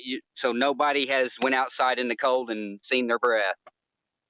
Oh, yeah, we've all seen Wow. our breath in the cold, but I don't Right. ever see gas. I can't see gas under a microscope. Right. I can't see a Right. little bit of gas. I can't see that. So we all seen our breath in the cold weather and never questioned it, or what? I didn't. I No, never seen an because we orb. know what it is. It's going from hot to cold. It's the temperature change. That's But why what are the it's damn starting orbs, to become man? more My God. dense. This is like talking to a baltard. Did you Hold on Google one it, mate? second, What did you- Matthias. Hang Hold on on a one second. second. One Hang second. on, Neil. Hang on now a second, Neil. No, is it now, buddy? Okay, you tell me what you're Yeah, seeing. it is. I'm asking for Tell what me the what you're goddamn seeing. Tell me fucking what you're orbs of seeing. fucking And then shit you're that I going to see have to prove come it. out, and you guys You're going to have to Hello, prove it. Brian, just one sec. Just one sec, glitch Brian. out. Just one sec. Just calm down. Please stop swearing. Please. Well, answer my Listen, I fucking tell you- question listen, then. I tell- listen, I Last tell you chance. something more Brian, I'm hold on. seeing. Listen, Matthias, I don't want to have to remove you. If you keep swearing, I'm going to have to remove you. Just please, Well, tone it down a answer bit. my question. What are the orbs that I'm seeing? What are they? Have you researched it, Matthias? Answer my question. Have you? Matthias, no one here is obliged to answer your question. Come on, Matthias. I want to hear Let y'all's Brian claim. answer him. Why do we... Okay, Matthias, so we're all on the same page. Why do we owe you an answer on this exactly? Because you guys are all declaring that atmosphere begs the question of little orbs of gas. Nobody claimed that. Really? Yeah, really. No, nobody claimed Well, that. I think he's saying we say that gas does not take the shape of a sphere, and he's saying you see little orbs of gas. Yeah, he's making that claim, not someone else. He's claiming I'm saying that I'm he's seeing seen little orbs orbs of of gas. something, and I want to know what the hell it is. If What do you you can keep think your it mouth is? shut, Brian will explain it to you. I Oh, you already will? tried to. I think you just have a problem with your eyes, man. A botard. I already tried to explain it to him. He told me to call me a botard. I'd say he couldn't repeat what I said to him. You haven't answered my question. Are you saying that? Hold on, let me ask one question. Are you saying that because you see in little orbs, you're claiming that gas does take the shape of a sphere? Is that what you're claiming? I'm asking what the orbs are that I'm seeing. What is your stance, though? We don't know. My stance is that I call it the pseudoscience community. The mainstream calls it the science community. Says that we inhale oxygen and exhale carbon dioxide. Well, whenever I exhale in the cold, I see little orbs. Is that not carbon I dioxide? already tried to correct you on What's that. your point, though? But you didn't listen. What? He never listened. I tried to tell him he was too busy talking over me, and then he called me a botard. I tried to tell him, you're wasting your time trying to talk to someone like this. Okay, well, He's not before you tell me interested. He again. wants I'll to go ask on. questions. Okay, I'll go on okay, mute. let's get Tell some me control. again. Hello, hello, Matthias, Brian. Just get some control for a second. We'll get your answer in a second, Brian. Lumpy Gas in a Vacuum says, the dots are him giving birth to unicorns with every breath. I don't really understand, but thank you for the super chat, Lumpy Gas in a Vacuum. Brian, feel free to respond. Please don't interrupt him. I'm not. Why would it bother? Why would it bother? I already tried, Nathan. He wasn't interested. Leave him go off and find I out. even went on mute. I even put myself on mute just to hear your Well, tell me what I glorious said explanation, then. Tell me what I Brian. said. Tell me what I said then. I'll do it again. Repeat it. I'll go on mute and you tell No, me. you repeat it. Okay.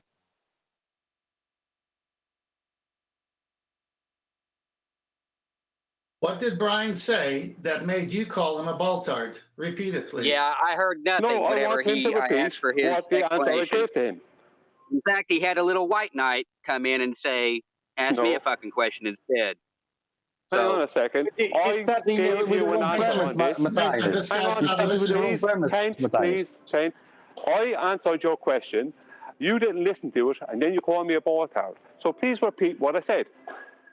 please repeat your answer. I won't. You interrupted my answer, and then you called me a baltard. I went back to your original. So please stupid repeat claim your answer. That Don't I had just already. don't just chant the same explained was fucking wrong. thing you did 2 seconds ago. Repeat your fucking answer. You're not Tired of able this to shit. repeat it because you didn't listen to it. Because you're a fuckwit. I'm not going to repeat it because.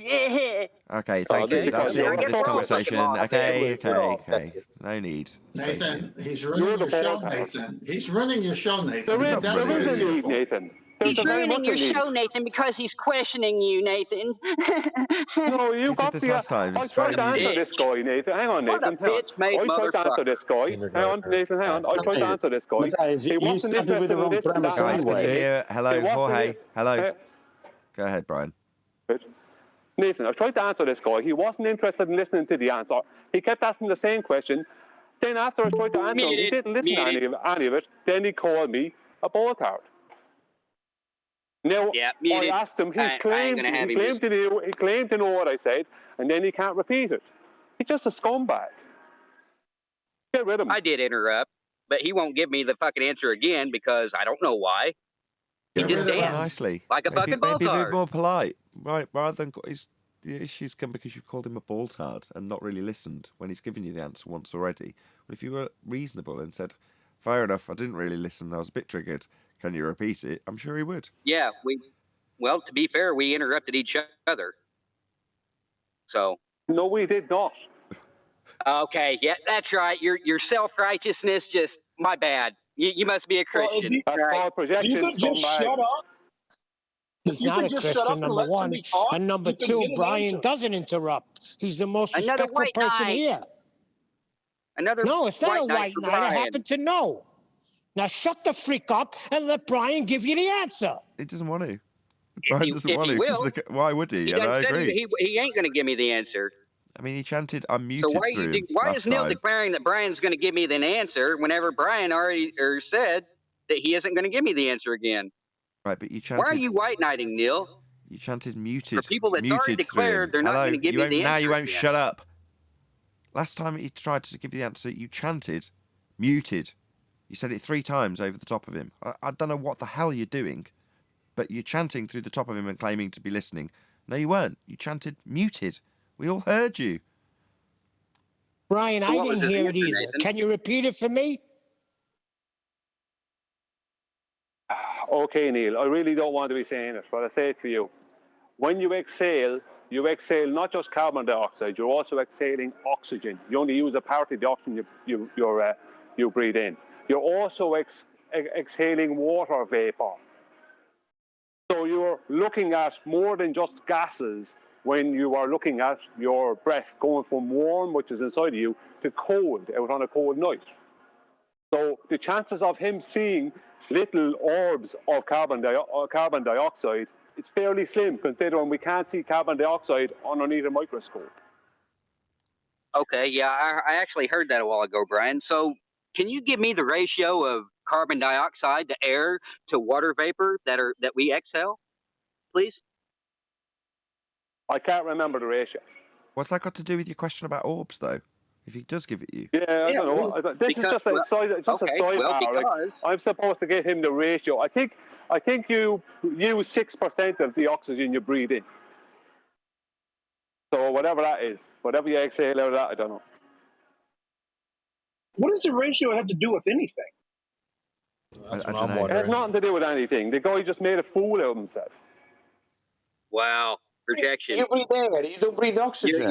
You're saying I'm asking for the ratio because, well, the obviously logical conclusion is if I see something exhale in the cold, then that would be the highest percentage ratio, correct? And? What? Okay, yeah, let's just take that as read. And? So what would be the highest, what, which leads back to what am I exhaling? What am I seeing? Yeah. What are you puffing on there? Actually, the ratio has nothing to do with it. It's actually each gas reacts to temperature, different temperatures. So Could be your eyes as it well. doesn't depend on the ratio. It depends on the temperature. If a gas that reacts more to cold weather or cold temperatures, that could be it. It could be the least amount of gas that you're exhaling. It doesn't matter the amount. It's which gas is reacting to the cold. I mean, It is a mist. So that's what he's essentially talking about, isn't it? It's the mist of when you breathe out in the early morning. That mist, is that more water droplets? Because is that what we're seeing? Yes, Brian already covered this twice. Just shout out into the... Is it break? Nathan, a suggestion. Permanently ban this clown Matthias. And then a sort of sad face. Okay. It's not their show. No one cares what they have to say. I disagree with you. Thank you for the super chat, though. This show is all about the panel. Doesn't necessarily mean it's always going to be to your taste. But without the panel, there is no show. So the fact that the panel aren't getting on with the Discord server at the moment is par for the course. That's how it goes sometimes. What about your rules? He's violating your rules. My rules stand. The moment someone is so triggered that they can't stop interrupting and swearing, eventually they will get removed, but that's what the rule's for. Generally speaking, if you just throw an F-bomb here and there, I don't actually care. It's more a rule to give me an excuse to get rid of somebody because typically, like me, when I'm more triggered than I should be, I'll swear more. So that's why the rule's there. He's on the border. He's on the border at the moment. Not quite over it. Nearly. How about when he decided to say to Brian, "You must be a Christian"? What was he saying that for? Yeah, it hurt my feelings. And Rachy00000 says, I don't get it. Is he breathing dots? How? Neil, getting offended is a personal choice, by the way. If you're too much of a sensitive person to get offended by some words, and that's your own problem. That's your own problem that you need to deal with. Maybe seek some psychological help for that, Neil. Just be careful. Christians are actually a protected group, unlike us. Some counseling or some therapy, maybe. Just telling you, just from a legal point of view, if nothing else, they're a protected group. Flat earthers aren't. So if you want to say with gingers, if you want to shout obscenities at gingers for being ginger, that's allowed. Not Christians or Jews or Muslims. I don't conform or condone or abide by any legalities. So what are you, a Buddhist?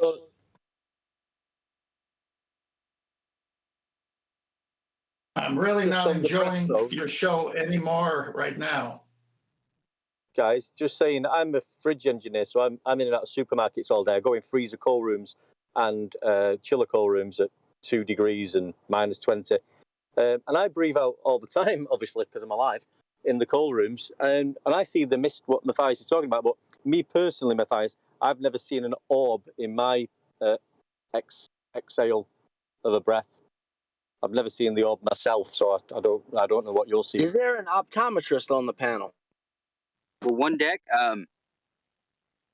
because whenever I observed it, it was probably 2 or 3 months ago. Whenever I was outside in the woods, and there wasn't hardly any wind that day, and I did see these, whatever you want to call it, go up, which I then concluded, aha, there goes your gas go down, go boom boom bullshit, right? And that was my argument, for whatever gas go down, go boom boom. But then I also got to questioning, well, what are those orbs? What are those orbs? I mean, Yeah, Well, don't know. how about Don't know. investigating it? How about looking into it I instead of wish I coming could on here tell and you, mate. asking everybody? I really wish I could tell you. Yeah, how about it? it's supposed that Flat. when it builds You in, told me that. it builds in You one, told me to go one investigate gas, it. Should I oxygen. trust Google for that, or But what? should I trust Google What are for you that? trying to Scrat? find out? Are you trying to establish something fundamental about the world that we live in? I mean, no one knows why you're asking these questions or what they're going to lead to in terms of a conclusion that we may or may not get. No, I'm just asking what I'm seeing. Okay. But do you now understand why Neil was asking you if you're on acid or something? Because just asking what you're just seeing, it's like, okay, you're seeing what you're seeing, but you're describing orbs and stuff coming out your mouth. Well, that's what they look like, Nathan. Okay. And the funny thing is about this, these orbs. And Okay, exactly. never mind. Go. Okay, never mind. Your little white knight tenth man interrupt. Go ahead. No, we're Go saying ahead. he's saying but he's echoing my sentiment. He's saying, well, what's the point of this? If we establish the answer to the question, if I said they are molecules of silicon, I've looked it up. That's what they are. Would you then go, wow? And my conclusion as a result of knowing that for certain, because we're going to take it as read that is it, just for this example, it's silicon. Okay? Now where'd you go with that? Now that we've established it. No, I didn't say nothing about silicon. No, just for the sake of this discussion, if we just pretend for one moment that was the case, just take it as read that it is, just for the sake of discussion, what would be your conclusion?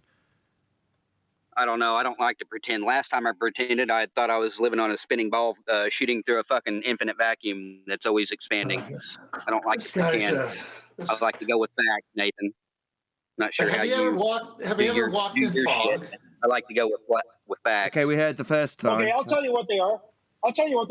It's the water vapor reacting to the cold weather. There. That's your answer. How did you verify that? Hold on, I'm still talking here. No, how did you verify that?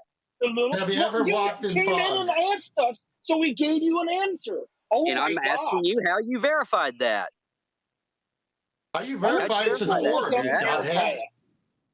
How did you verify it? You were asking for an answer, so you got an answer. Okay, we've got to do this yes, again. and I got the answer, and now I'm asking how you verified your answer that you gave. Matthias, I heard the first 4 times. Thank you. You're asking how you verified verified don't seem to get it, though. Yeah, thank you. Thank you. Second time. So, should we establish this as a fact and verify it? What would be the conclusion then? What would we take from this? What would you go on to say afterwards? Or if it wasn't verified, what would you make as your conclusion? In other words, third time, what's the point of this discussion? Well, if it can't be verified, then you're just more or less people just talking out their fucking ass, like they always do.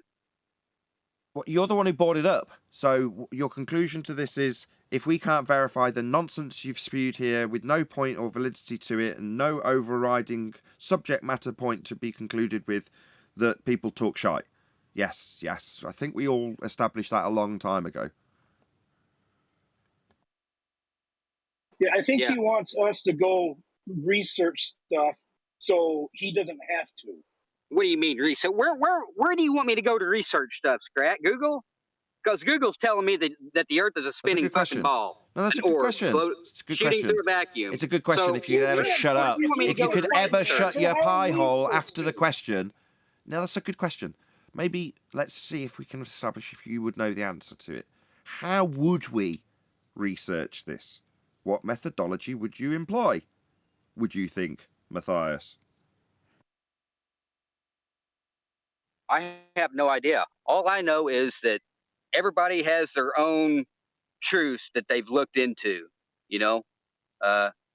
and what I thought the flat Earth community was actual, people coming together, discussing what they've actually researched, Right, and just coming needed to to a say I don't conclusion, know. Thank helping you. others. Thank you.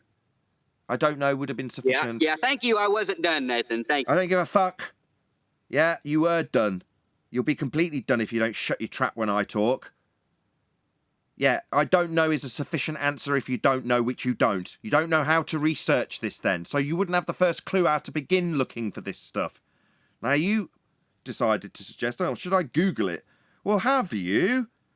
That might be a start that you could have taken for your question you're asking us to answer for you when you don't know the first thing about how to even research it.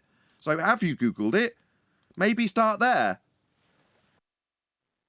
Just to Google put me out of lies. misery, what is the question? Why would I trust something that lies? But because you could go on to do further research. You haven't told us how you employ the methodology to research it. You don't know what you'd do. You know how you'd question the first thing you'd do? Okay, well, what would be the next thing you did after Googling it? How would you research this? Or anything for that matter? I don't know. I'd try to science the shit out of it, Nathan. Science it? Oh, okay, that's an interesting take. So, is it science? Is it worthy? Is it of the purview? Can we investigate this with science? How would you establish that? I don't know. The natural phenomenon would be... Well, I don't even know if you guys would consider that a natural phenomenon, since a human is breathing, exhaling. That's still natural. So, okay, I guess a natural phenomenon would be when I exhale, in the cold, I see stuff float up that look like orbs. Okay. Would everybody on the panel agree that he's got a natural phenomena?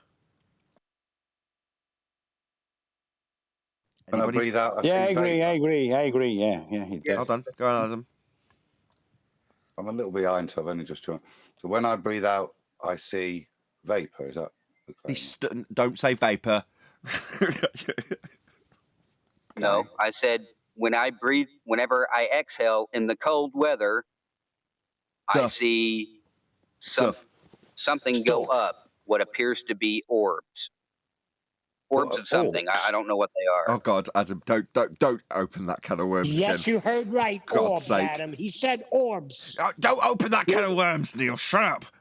Yeah, yes, that's maybe right. Maybe take a friend with you and see if he or she could see the orbs. Is it just you that We're sees getting them? somewhere. Don't mock him. Adam, Wow. are we asking Adam, right, the only person who's got any credit in this whatsoever, who could actually give us an answer that's even mildly valid with some accreditation attached to it? Hang on. Before you go to Adam, no offense, Adam obviously is educated. But That's I okay. already No, answered you go ahead, Professor Brian. I already answered it. Does hot go to cold? Yes. Is there water inside of your mouth and inside in your lungs? Does some of that water vapor come out when you breathe out? Yes. Does the fact that it's How are you going to warm and the cold is outside, does that attract some of it out as well? Yes. But how are you going to verify We were that getting it's there. water vapor We were that getting there. that I'm we were seeing? getting there. Hello. I've done that. Hello. We were getting there. Adam, you go ahead. I'm just wasting my time here. No, I we think that agree, was we agree, very Brian, good. but that hasn't led him to a happy conclusion, so now Adam's having a go. That was a nice description by Brian. You've got, when we breathe in, a lot of it's nitrogen, a lot of it's oxygen, CO2, and water. When we take that air in, the whole system in our lung is at our body temperature, isn't it? So when we exhale it, that temperature difference, it's not going to affect the CO2, the nitrogen, oxygen to any significant level in terms of phase movement. But certainly with the amount of moisture that you exhale, if that then comes across a temperature change to the point that it's able to phase shift, that's kind of what you're seeing there. In terms of seeing orbs, I don't know. That's probably a separate doctor you need for that. The only thing I could, guess at would be something that the light's catching in terms of you're generating water droplets, aren't you? That's what you're condensing it. base. Bingo. So that would be the only thing I could suggest, that at that point that, you've got a difference in the medium. You're generating a difference in the medium, so that will look different because there's respiratory droplets in it. And on that note, I'm going to say, if you are watching this on either Nathan Oakley 1980 or Nathan Oakley Premiering streams, then stay tuned, as there will be an after show to follow. First and foremost, a huge thank you to both Discord and G+ panels for making today's live show possible. And of course, a massive thank you to all of you in either Nathan Oakley 1980 or Nathan Oakley live streams. There's only one in Nathan Oakley 1980 live stream, for hopefully smashing the super chat, liking, commenting, sharing, subscribing, joining as a Nathan Oakley 1980 channel member, smashing the thanks button, and all that good stuff. Once again, stay tuned if you're watching on either premiering stream. I've been Nathan Oakley, and I will see you all in the next video.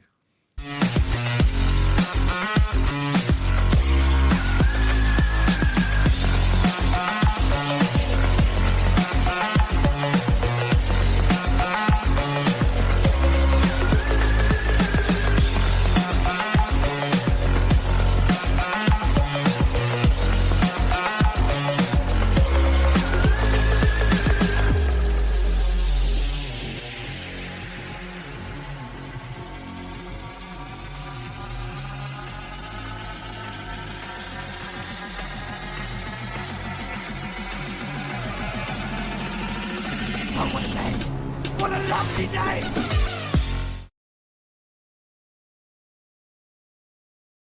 Because I just... we're claimed to inhale gases that exhale fluid. Yeah. Gravity. But gases are fluids. No, we don't. Maybe think of it as every... We're not doing any conversion, right? Brian explained this to you twice already, Matthias. So yeah, and declared that it was vapor. If you're taking in the air just as it is, right, and we'll assume that it's just got the standard proportions of gases in it, right, and you take out some of the oxygen from it, obviously when you expel that gas... what's going on? What the fuck? Dice low. Oh, me? I'm not liking? Yeah. What you can't, something Sorry, or guys. other. Deny what you can't, something.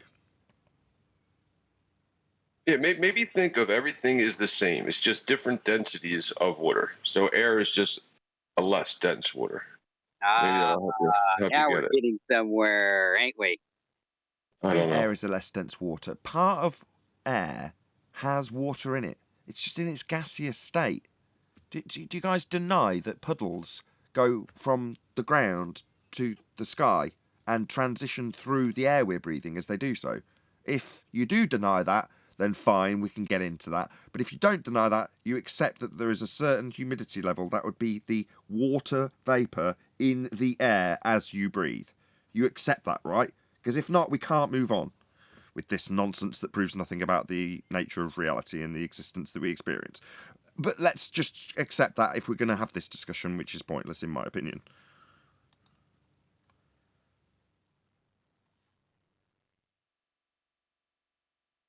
Or we could just sit in silence for a few seconds. We have to accept that there's different states of matter.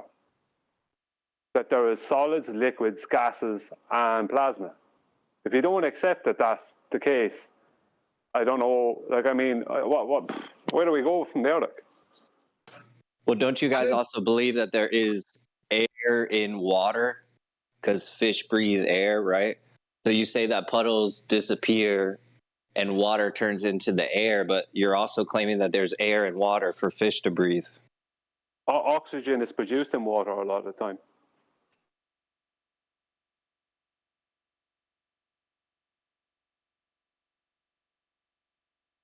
There's plenty of organic activity in water to produce gases, is what Brian's saying.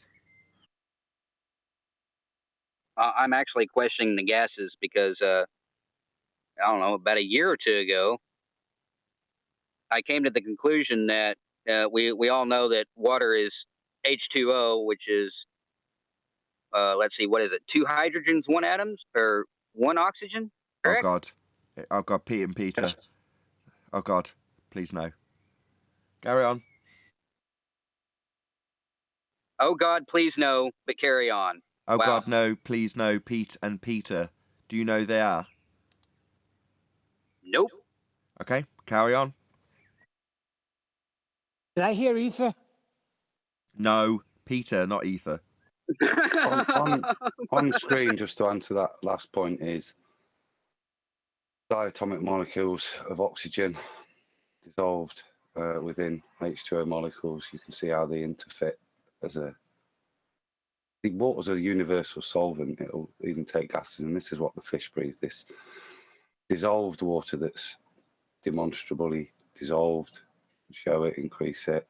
That's a cartoon. No offense, Adam. Yeah, no, but what I mean, there's stuff that I'd have to be given a little longer if you wanted to give full citations. But when he's referencing how can you have oxygen in water for fish to breathe, the O2 molecules dissolve within the H2O molecules shown here. Not shown there. Well, as diagrammatically showed. Water vapor. In the molecular model, then. Described in this molecular model. Okay, I'll accept that. Fine. Oxygen, a huge portion of our oxygen is produced in water from algae. I think most of it, actually. Most of it, right? Does water always seek a level surface? From blue-green algae. Yeah, most of it's come from the algae. Sorry, whoever that was in Discord, go ahead. We were just talking about algae and stuff, as you do on Flat Earth Debate. I was just wondering how we went from orbs in the sky to water vapor.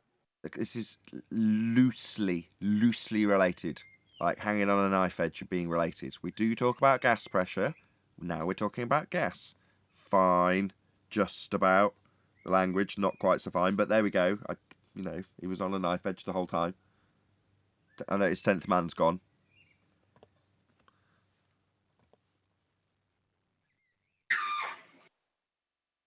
It might be your eyes, Matthias. I mean, you might just be imagining the orbs. Is Matthew's taking issue with the way light disperses evenly and how gas disperses, away? Is that what he's taking issue with? Your guess is as good as mine of what he's taking issue with. I couldn't establish that. He's taking issue that it's making spheres. That's the bottom line. Spheres, orbs of something. Spheres of something is what I'm exhaling in the cold. Now, you guys, condensed water vapor. Condensed water vapor. Yeah. Go ahead and interrupt. Yeah.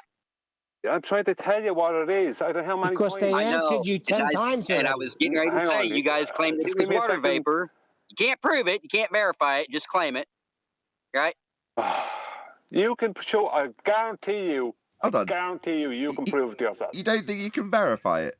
You say you don't think that if you breathe on a piece of cold glass, you could produce water as it condenses on the glass? You don't think you could do that? I just breathed onto my palm and my hand was wet straight after it. That's got nothing to do with this. That's a different doctor, as Adam said. Verify why, when this gent breathes out, he sees orbs. Yes. Okay, but yes. He didn't get the mushrooms joke earlier. He took great offence. He got a mushrooms gag out of it, and instead of going, "Oh, right, that's quite amusing," because obviously the connection's there, and it wouldn't normally need highlighting, but he literally took offence to that. I wasn't being flippant there, but that appears to be what we're being asked to, because when we give a description, we say, "Yeah, but when I breathe out, I see orbs," and I appreciate that, but the explanation, which does seem to fit, isn't you're not happy with. That seems to fit with the molecular model. What is it you're suggesting? I mean, how big are these orbs? Or are they just sparks of light? They're tiny. They're tiny. And what's fucked up about them is they move in the same pattern, same sequence. Like they're not really bonded, because you can see that they're not bonded, but they act like they're all bonded together, flowing with one another. Has anybody else seen these? That's it. Give me what you have. I know. I want some I of know it what now. I know what he's talking about. It's condensed water vapor. Right. That's what it is. It's condensing in the cold from the warmth of his mouth and his lungs out into the cold. It's the condensing of the water vapor coming out of his mouth. That's what he's talking about.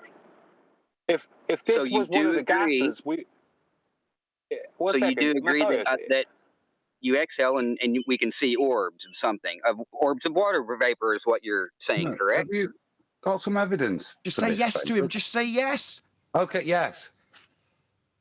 I think he's imagining. Are you imagining from the viewpoint of the person breathing out or the light coming outward? The way the wave works, where it's strongest in the middle and it disperses at its ends, you know, that it seems like a sphere from whatever view you're seeing a light or water? And have you tried it at different temperatures, maybe? We see orbs because everything's a wave? Is that what you're saying? I didn't say nothing about a wave. No.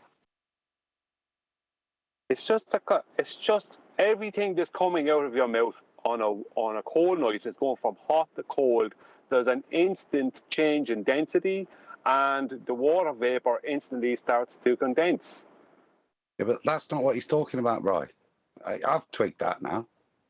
You've given that explanation. We've all given it. Clearly, Yes, that's not what's happening with this gentleman. No, that's what I'm talking about. Would you be able to video the orbs, do you think? And zoom in on the orbs? Yeah. I could try. Not right now though, because it's kind of warm out. So it's just at a certain temperature it does it? Well, I've only been able to see it in the cold weather. Go in the icebox and do it. Close the door. If cold, then orbs. Glad we scientifically validated that. Is that your claim? I'm trying to understand what yours is, sir. It's not a claim. It's a supposition. No, you're straw manning the fuck out of me is what you're doing, trying to make me look like an idiot. Not a claim. Hello. Fucking... Just hello. Listen to the words he said. What he presented you with was a supposition. Well, that supposition was incorrect. Well, do you know what a supposition is? I wanted to expand on it a little bit, but the first premise appeared to be that you're saying it only happens when it's colder. So if it's colder, we get orbs. Right, well, what's the cause of that then? See, you're leaving out some vague details there, Bubby. No, Bubby, you're making it sound like whenever it's cold out, we're going to see all kinds of orbs. I'm not making it sound like anything. Without even doing anything. Sentences you left out that you have to exhale in the cold weather to see the orb. Yeah, you have to be breathing, Adam. So exhaling. You're breathing all the time. You can't really see anything on the inhale, can you? Yeah, I assumed you were breathing all the time, and that the variance was when the weather was cold. Is that not the case? Yeah, but the way you worded it made it sound like whenever it's cold, we just see magical orbs everywhere without any spontaneous reaction or nothing like that. So I had to clarify and bring back to you what actually happens instead of you just inserting your own bullshit. So if when I am breathing and exhaling and it is cold, I see orbs.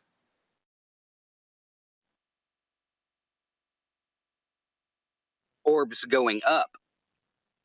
If when I am breathing and it is cold and I exhale, I see orbs going up in a synchronized pattern. We've reached our bottom. Is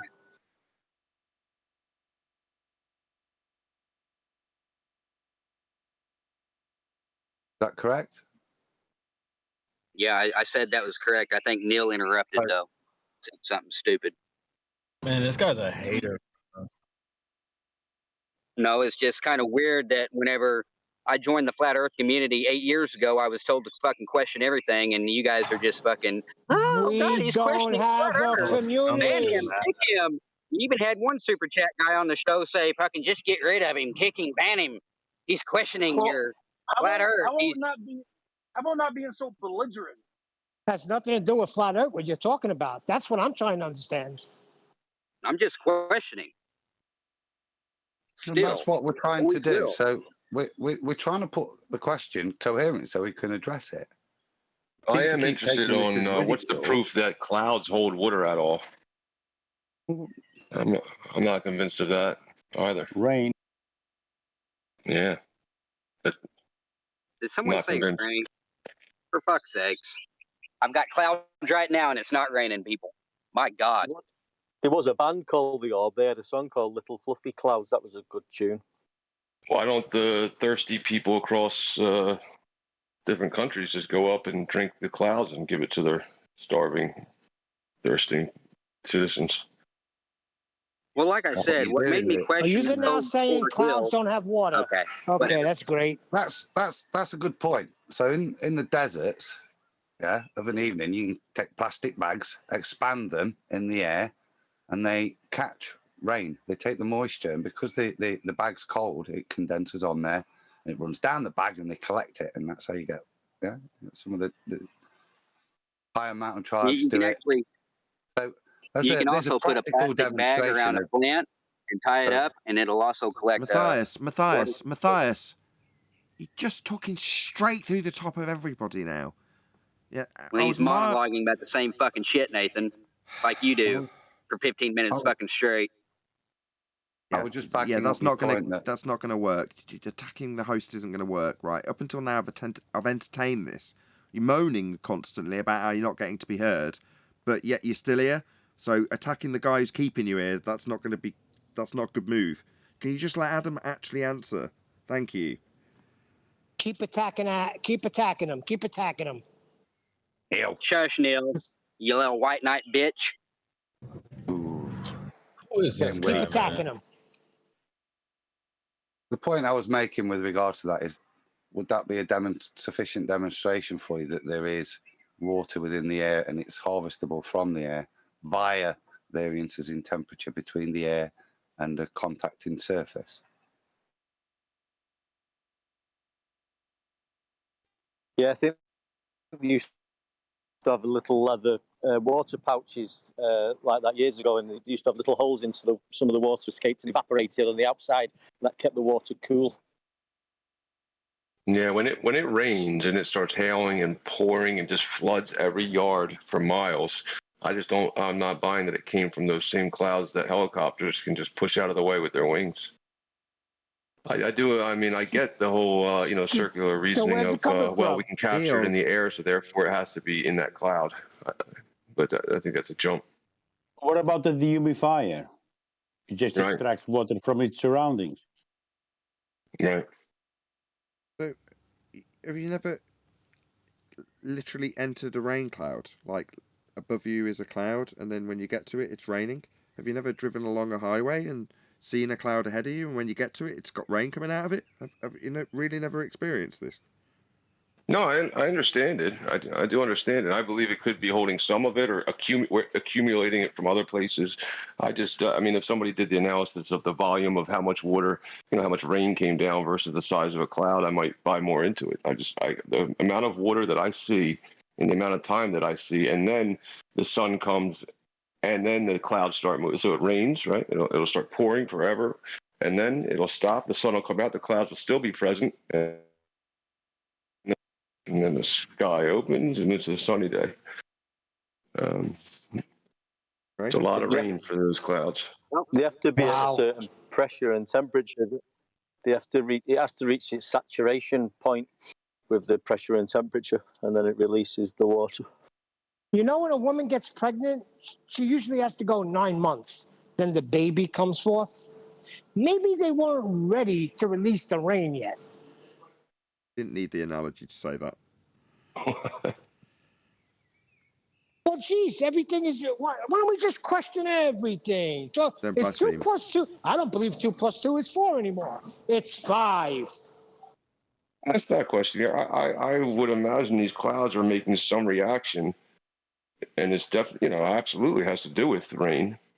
But I just don't know if the volume adds up. So there was I can't, but somebody could do the calculations for volume like the Egyptians did with the pyramids. They calculated the amount of volume needed to build that pyramid and then dug the ground out right around it and built the pyramid with the exact amount of volume that was needed. I just don't see these clouds adding up to that rain. Well, I just posted. There's the phrase. I just posted a question. lab How do you know he did it? 360 Right. demonstration of how they replicated rain, and how they did it was they mixed hot and cold together inside a container, of course, because you got to have a containment to keep the cold air or hot air contained to meet the hot. It's in the Discord main chat. Interesting. Okay. And then they also did one of how to replicate an indoor cloud too. I'll present that as well. It's basically the same thing though. And the lightning? I'm hearing flat earthers at the moment. We should question everything. I agree with it. How we started. But when we question things, we go a little bit more than just asking a question and going, I can't prove it. So I'm just going to deny the accepted norm, right? When we took on the ball Earth, we challenged its claims and looked at it. And you highlighted there, why didn't somebody do a calculation, look at the volume there and the volume there? Now, if you'd brought to this forum, I've taken the average cloud volume, looked at it, it does not have enough water content in it to produce the amount that lands on the land, then you've got something to address. But, and correct me if I'm wrong, we're just, at the moment, you think there's not enough in there. It's amazing, the heavens, and there's no way that much water could come from there. Someone else should go and work that out. Is that what I'm hearing?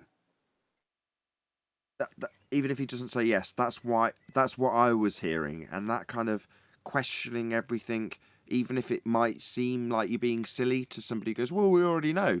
Well, yeah, that was Matthias' sentiment and why he got to continue, even though he was being quite rude and a bit bullshy.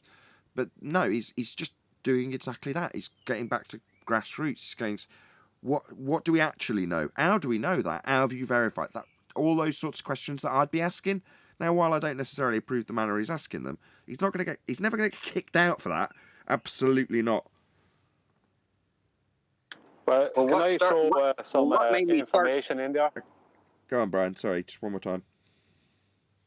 Yeah, can I throw some information in there? Sure. The clouds are at what's known as the boundary layer, right? There's more than water vapor in clouds. See, the clouds also are full of dust particles and other nonsense, right? All that gets stopped at that point, right? That's why rain often has dirt inside of it, like dust and different stuff, when it lands on the ground. It also brings dust and dirt down. When it's warm in the summertime, the clouds will be higher in the sky. When it's cold, they'll be lower. The clouds insulate. During the colder months, the clouds actually, even though it's raining, they actually insulate the earth wherever they're over. When it's warm, they're higher because the temperature change that's required for a cloud to form is higher in the sky. Obviously, it's lower in the sky in the wintertime. In Ireland, we get no end of rain. There's no end of clouds. It's always raining at some point somewhere. There's always clouds nearly all the time, right? We probably get as much rain, or if not one of the most wet countries in the world. I lived in Australia, as I've said before. It is supposedly the driest country in the world where they get the least amount of rain. You may not see a cloud for 3 weeks, and when you do, it might only be a small one, right? They don't get rain. So no clouds, no rain. Clouds and rain. So that has Are you to unfamiliar be, with a sun shower though? I've definitely seen rain when there are no clouds, so that's a false statement. Yeah. Why can't Brian finish? Yeah, but that's because it hasn't condensed into a cloud. It's water vapor that has gone up and then come back down before condensing into a cloud. That's to do with temperature. The point I'm making is when there was no clouds, there was no rain. When there's lots of clouds, there's lots of rain. That's my point. So there has to be a connection. They have to be condensed water vapor. But so I think it's more not questioning everything, but acknowledging everything, right? Because they do say there are different types of clouds, and certain clouds don't produce rain, and that kind of thing. And like we just said, there can be rain without clouds. So to just say clouds make rain, or clouds hold rain, it does seem kind of lacking in full understanding. No, I agree. clouds don't hold rain. That's the thing. Clouds don't hold rain. It hasn't become rain yet. No. It's condensing water vapor. That's what it is.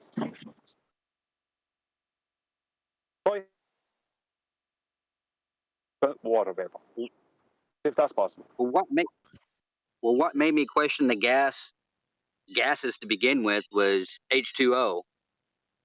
And if you buy a bottle of hydrogen and open the valve, you'll notice that water does not pour out of the container of hydrogen. And we're all programmed to accept that water is H2O. I was watching some of those videos that you put in the thing, and just like you said, I watched the mist overflow out of the jar, but that's not how I see the clouds. I see them holding high in the sky. Also, I mean, what pressure are the clouds at, and then what's the pressure above the clouds? How can we stop at the clouds? We say, oh, the pressure is here on Earth, and then as you go here, this is the pressure, high meets low. But what about above the clouds? Does that not matter? That does not factor in?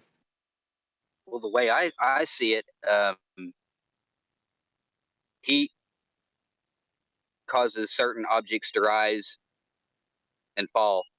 Just like, okay, take fog, for example. Early morning before, at dawn, you can go out to any pond and you'll probably see some fog above the pond. You keep staring, or you come back an hour later and it's sunshiny, and you look at the same pond and you won't see that fog anymore. I think heat rises the small water molecules, vapor, I guess you would call it, and it can only rise to a certain height. Is my only guess. I mean, that's what I got out of my research anyway. Yes, I'm not denying, but I am thinking that I do see it's kind of thin and weak. As okay, well, we see clouds, it rains, and then you can do the high pressure, low pressure. But in these experiments, that people are doing in the classroom, I don't see lightning. I don't hear little rumbling in those jars. I'm not seeing all the things that correlate to. When I run my dehumidifier, I don't start seeing lightning in the top left-hand corner of my bedroom. It's not apples to apples. Yeah, they're connected. I'm sure they are. There's no build-up of a static or any kind of an electric charge going on in your room. So if I take my shoes off, wear my socks, rub my feet real fast and run it, will it happen? I don't know what will create it. I mean, I don't claim to know everything about it, but we know that lightning is definitely some electric. Do you know what I mean? It's power of some kind. So that would require some kind of a charge to create it, would it not? Were you asking as well about above the clouds? Yes. Above the clouds is what they call the free air. They also call it the free atmosphere, but the free air.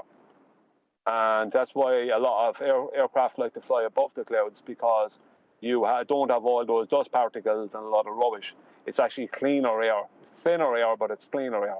Most of our air, and I mean at least 75% of our air, total air supply, is below cloud level. And then how did the methane, and I mean, again, I know you don't know, neither do I. I don't know. I'm not claiming to be an expert who knows and is going to disprove clouds.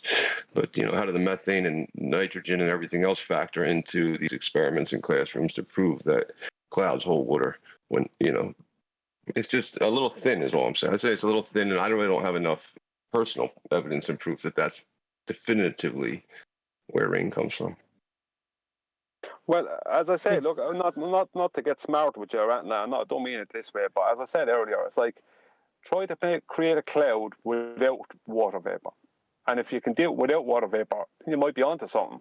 But if you can't do it without water vapor, and water vapor seems to always be hold on a second, Brian. Sorry. not that I've got a horse in this race or care, but I just see you kind of talking past each other. So I can only visualize an analogy to maybe make the bridge between the two things you're both addressing. So if you've got your kettle in your kitchen and you boil it and you just hold it on the on switch, it doesn't turn off and it just constantly pumps out steam, right? And you fill the room with steam. Well, that's by metaphor your cloud. You're in it. But where does the rain come from? Well, eventually it'll start condensing on the ceiling and then dripping down. But is it coming from the cloud? It's coming from the ceiling, where the water has condensed on something colder and then fallen down from it. Well, The perceivably, dome. for just a thought. I knew he was saying it. I knew he'd say it. What? The dome. I didn't say anything. I said the dome, Nathan. I didn't say anything. I just said that that's how I can, when you guys are talking about how it couldn't be the clouds that are containing the water, you think, okay, well, what can I visualize in terms of how I can recreate this? What I can visualize is filling a room with steam. Where does the water come from? Well, it condenses on the surfaces, doesn't it? That's what, I'm not saying that we've got a dome or that the water's condensing on it. I'm just saying that's what my experience is. So off the analogy, what do I compare the clouds to if I'm going to question them? Well, I compare them to the steam going up from the puddles in the room, not necessarily the water dripping back down off the ceiling. It seems like a false equivalence, though, because you're comparing the steam in a room collecting on the physical ceiling, dropping down, making rain droplets. So what are you saying that water is collecting on the top of the container? In that instance, and then in my dropping kitchen down, it is. or? Yeah, in my kitchen it is, isn't it? In your kitchen. Yeah, but that's what clouds are. They happen at a particular temperature when the temperature is cool, at a particular temperature that's cold enough. So when it reaches that temperature, water vapor will condense, and then eventually condense enough, it becomes too dense and it starts falling through the air. Who's seen a small-scale example of this? Who has seen a small-scale cloud with water dropping out of it? Beyond what we see in the sky that is perceived as water coming from I've the been gas. personally caught where, you're right at the line of where the clouds are and the rain is coming down. You can cross this line and it's sunny and you can jump back into the storm. I see the correlation of No, I got that, it. but I already made that example, and it's flawed based on the discussion, though, isn't it? Because we don't know what perceivably is happening above that, and I've given an analogy. I mean, Matthias has jumped down my throat like I'm suggesting that that's how it occurs on the roof of the dome, even though I didn't say that. What you equivalent. I'm just saying that's what happens in a kitchen. That's what I said. Yeah, you're trying to compare a solid roof barrier collecting water droplets on it, falling down, thus the rain, compared to what, Nathan? Compared to rain? What are you trying to compare that to in reality outside? This water cycle that we experience with clouds. So I've got my water coming from the puddles in physical reality that I can see on a day-to-day basis, and it turns into water vapor and goes up. Now, obviously, notwithstanding we all basically agree that the clouds themselves are going to be comprised of that water vapor, regardless of how its phase change or whatever we're going to describe it after that fact. But as long as we're all in agreement with that, I can then make the comparison to me boiling a kettle, equivalent to the sun heating up a puddle, till the kettle's run out of water, like the puddle eventually dissipates. Right, so far, parallel is perfect. And then I've got a big, visually, it impairs my view. It's a cloud, as far as I can say by analogy. You want to challenge that and say, nah, your room full of steam isn't the same. Okay, why not? If you want to challenge it, I'll say, no, it's not. Well, when I get to the point that I've got a room, potentially with a lot of steam at the top of it, and then water starts dripping down from my ceiling, that isn't comparable to the current understanding of how clouds work. Now, I can describe it, and I have done on many shows, how we understand clouds to work. But does that mean that is how they work? Not necessarily. Did you say that water on the ceiling is or isn't comparable? Absolutely comparable. You're having me on. I've just taken you through it step by step, how it's absolutely paralleled with it. Unless you challenge it when I offered you the chance to. Now, after I've finished my statements and got... Oh, God. It's like pulling teeth.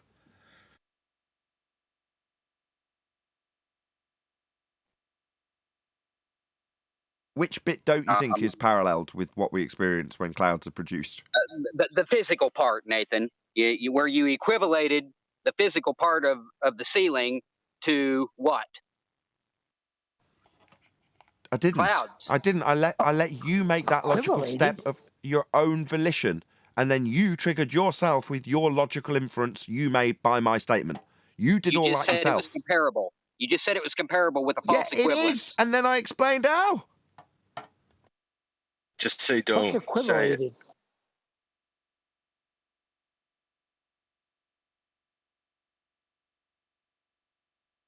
Don't let the logical conclusion trigger you. You know, if you. No, you're just a fucking narcissist, fucking liar that can't fucking fathom that he's been fucking wrong for once. Wrong about what? Which bit? I'm Well, asking. it's not like I said. There's no point in discussing anything with a narcissist, Nathan. Why are you calling me You're just names? biting at somebody's heels. Just Why are you relax. calling me names? There's no need. Hello, And whoever there it is comes that's your white making. knight, your little flat Earth debate cultist white knight. He wouldn't be wrong. He wouldn't be wrong. He's saying this is what we know and can compare it to, and without more evidence, this is what we're going to compare it to. Look, Hang I'm on a sorry. second. If the ceiling He's wasn't right. there, I've false equivocated. It's my bad. Are you just saying that just to fucking shut me up, or you actually admitting to an error? If the ceiling wasn't there, what would happen? Yeah. It would fill the space beyond the ceiling. Yeah, but what would happen? Yeah, but what would be the final outcome? Would it keep going up, or would the water come back down at some point? Eventually, it'll come back down as rain. We would hope. Yeah, and why would it start coming that down? What causes the down part? Well, it condenses. Temperature. It condenses. Yes, and the density changes, and the density then becomes greater than the density of the air, so it comes back down. Right, but That there's is a many fact, different. yes. But there's many different reasons why water can condense, though, isn't there? No, water temperature is the number one. Okay. And then temperature is not going to. Okay. So to give us in terms of temperature, what happens?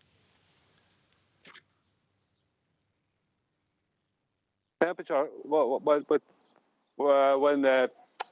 water vapor, temperature causes it to condense together, and eventually it becomes so condensed it becomes too dense to stay in the air. The air is just not. It becomes more dense than the air because water vapor is less dense than the air, less dense than air. You know, it's less dense than oxygen, nitrogen, carbon dioxide, some of the others that are involved. And that's why water vapor rises up. But when it gets cold, when it cools down, it condenses, and when it condenses, it comes down because it rises in density. Okay, so explain this to me then. You understand that entropy and diffusion is the spreading out, just to keep it in simplistic terms, right, Brian? Yeah. So now give me what your interpretation is of something condensing. Describe that to me. Condensing is to, let's just say, to start compacting together, to start coming together, condense. Coming together?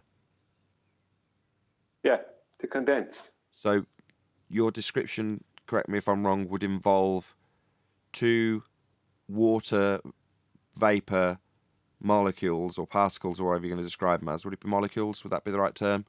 Is Adam still here? No. Yeah, he is. Yeah, well, water vapor. Yeah, because water. Hold on, Brian. Hold on. Two water vapor, we'll call them molecules, coming together, sort of like like they're attracted to each other, sort of thing. No, when enough of it reaches a cold enough point in the sky, then it starts to condense together because there's so much of it. It's the temperature that causes the condensing. Why? Condensing. Okay, why? That's why I prefaced this. So, as your understanding of entropy goes, it's diffusing, isn't it? Well, what happens is the cold, right, not only does it cause it to, right, condense at that particular point in the sky, but it's also, due to it condensing, becomes more dense because there's more of it per square inch. Yeah, but what? You're bandying words with me. To become more dense, to condense, to get closer together, to become more compacted, right? All of these different ways of phrasing it. Fine, I understand what it means. To come together, that's what it means, doesn't it? Well, yeah. Right. So we're describing it. Put together. Right. So we're describing the water in this instance as coming together. Sounds like a defiance of entropy to me, but that's how it's being described. But that's the point I'm making with temperature. The temperature means that it will stop going up due to that temperature. That particular temperature, which causes the water vapor to start condense, is what they call the boundary layer. It stops it going up further because it starts condensing, which means its density changes. Okay, so But what you've got, Brian? Hold on. Entropy. Hold on a second.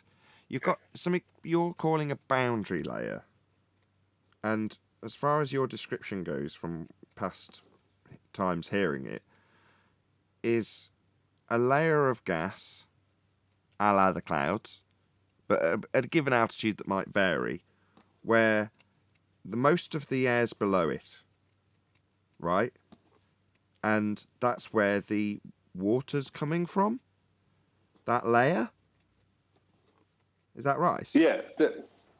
Well, no, the water is coming from here, from ground level, as water vapor. It's rising up and it's condensing at the point in the sky where the temperature change is low enough for it to cause it to do that. Okay, when you say the temperature, why would lowering the temperature cause stuff to come together? The higher the temperature, the more condensate the air can hold. When the air reaches a point of saturation with regards to water molecules, that's when it'll condensate. It can't dissolve any more water in the air. It's not just... water's a universal solid. Okay, Adam, finish. Go ahead, Adam. You've got this back place. So when, for whatever reasons, temperature changes, other incoming fronts, whenever this... And I'm not a meteorologist, so this is my best understanding from many moons ago as to how clouds form. But when it reaches that saturation point with regards to how much H2O that volume of air can hold, it will then start to form water droplets which bound around and go back into vapor, come back into, and that's what a cloud starts. Okay. No, thank you for that. I've just got one issue with that. Have you ever spent any time in 100% humidity, Adam? Been in a sauna. No, I mean, sauna's not necessarily a good example. I have. Perfect. So when you're out in 100% humidity, Brian, how much water could you see in the air, like rain? You can't see. I can't see. Okay, that's all I need. Okay, but where did you see the water condense? And you will have seen it. Where did I see the water condense? Yeah, like for example, all over you. Yeah, well, humidity causes you to sweat. That happens. Sure, but where did you actually see water? Where did you see it go from being a liquid in the air that you can't see to being a liquid that you can see? At what point do you see water? Well, it might collect on you a bit. Yeah, that collects on. There's the word. That's good enough. Collects on. So kind of like when it reaches a boundary as opposed to a boundary layer. It condenses on the boundary, like the windows and stuff. Well, yeah, but I mean, if it's in the air, it's always moving with the air, so it's going to hit off you. It's going to condense onto you. Right, but It's always without moving with it. my point is, you sat in a building, or I was in China, and you look out the window and you go, "There's water dripping down the outside." Well, but it's because the air-conditioned building is giving the air on the outside the ability to condense it back into liquid on the outside of the glass. But beyond that, Physical object. you need a physical. That's what I'm saying. Without the physical object, where do we see a demonstration of a tower with the scenario scaled down in such a fashion that you can produce a cloud and then the cloud just drops water? I've never seen it. We've had the example. I don't want someone else to say, "Oh yeah, I drove into a cloud once." Yeah, you did, but has anybody seen it in small scale? Is my question. Well, I've been on a mountain, and there's been a cloud below me. You know, I could say that, but I haven't. You know, I can't say I've seen water. See, the water that they're claiming clouds are is not condensed yet. It's not after condensing to the point of it being a droplet. If it's a droplet, it's not going to stay there. It's going to come down because it becomes more dense than the air then. Now, I don't know if clouds are definitely what they say they are. All I know is that when clouds aren't around, rain is not around in general. Okay, yeah, sure, you've got to have water vapour in the air, and clouds are a good sign that there is, right? That's what it seems to be. But my argument without Matthias saying, "Oh, you're claiming it's condensing on the dome," well, yeah, I am. Given the antecedent-consequent relationship and the argument that we're having, I might as well be an advocate for that position, whether or not I agree with it or I haven't really given it much thought. But I'll advocate for that position right now, just because that's where the argument's taken us. So why not? If I can example it in the small scale, even with a steamy cloud in, the top of my kitchen, I can example where the water's coming from. It's condensed on a boundary, not a boundary layer, a boundary. So what's to say that it's not? Why is Matthias getting credit for my dome accusation? He's not getting anybody's credit. Actually, Nathan, you claimed dome whenever I actually said that, I figured you would claim container. Yeah, I am now. I am now doing exactly that. I've flown in an aeroplane. Approached the raining cloud, gone over the rain cloud. I've seen the rain coming from the cloud, going to the ground. I didn't see any rain coming down to the cloud, into the cloud, and then it coming back out of the cloud. So I have witnessed, with my own eyes, rain coming out of a cloud, going to the ground, and me being able to see it, both the cloud, its relative position to the earth, and something above the cloud, and nothing, just sky above the cloud. No water entering the cloud, just water leaving the cloud. Perfect. Thank God we destroyed that quickly. Great. So you have experienced precisely what I've asked for in small scale, but in the big scale. So you can say you've seen a cloud ahead of you, water coming out of it, nothing coming from above it. Perfect.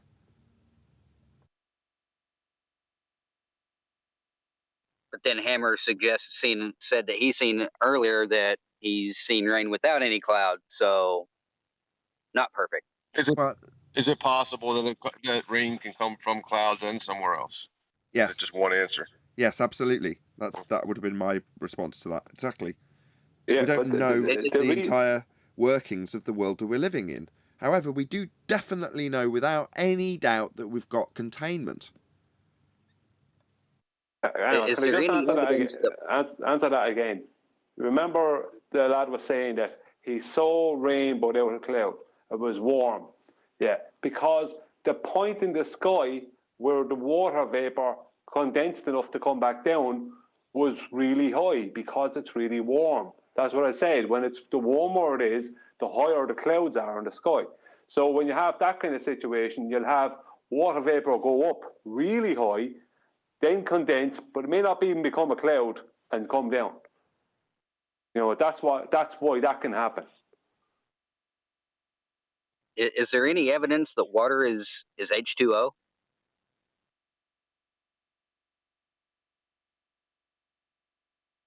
Back to Pete and Peter again. I don't know. I can take this, Brian. I've demonstrated this. when Pete and Peter first challenged it, I did electrolysis of it, produced hydrogen from the water, then ignited the hydrogen with the oxygen in there and reproduce water again. And went and showed that. You go back, I think about 4 years in Iron Realm, it'll be a response to Pete and Peter. We're a minute away from Spurs chemo. There's no pressure at all.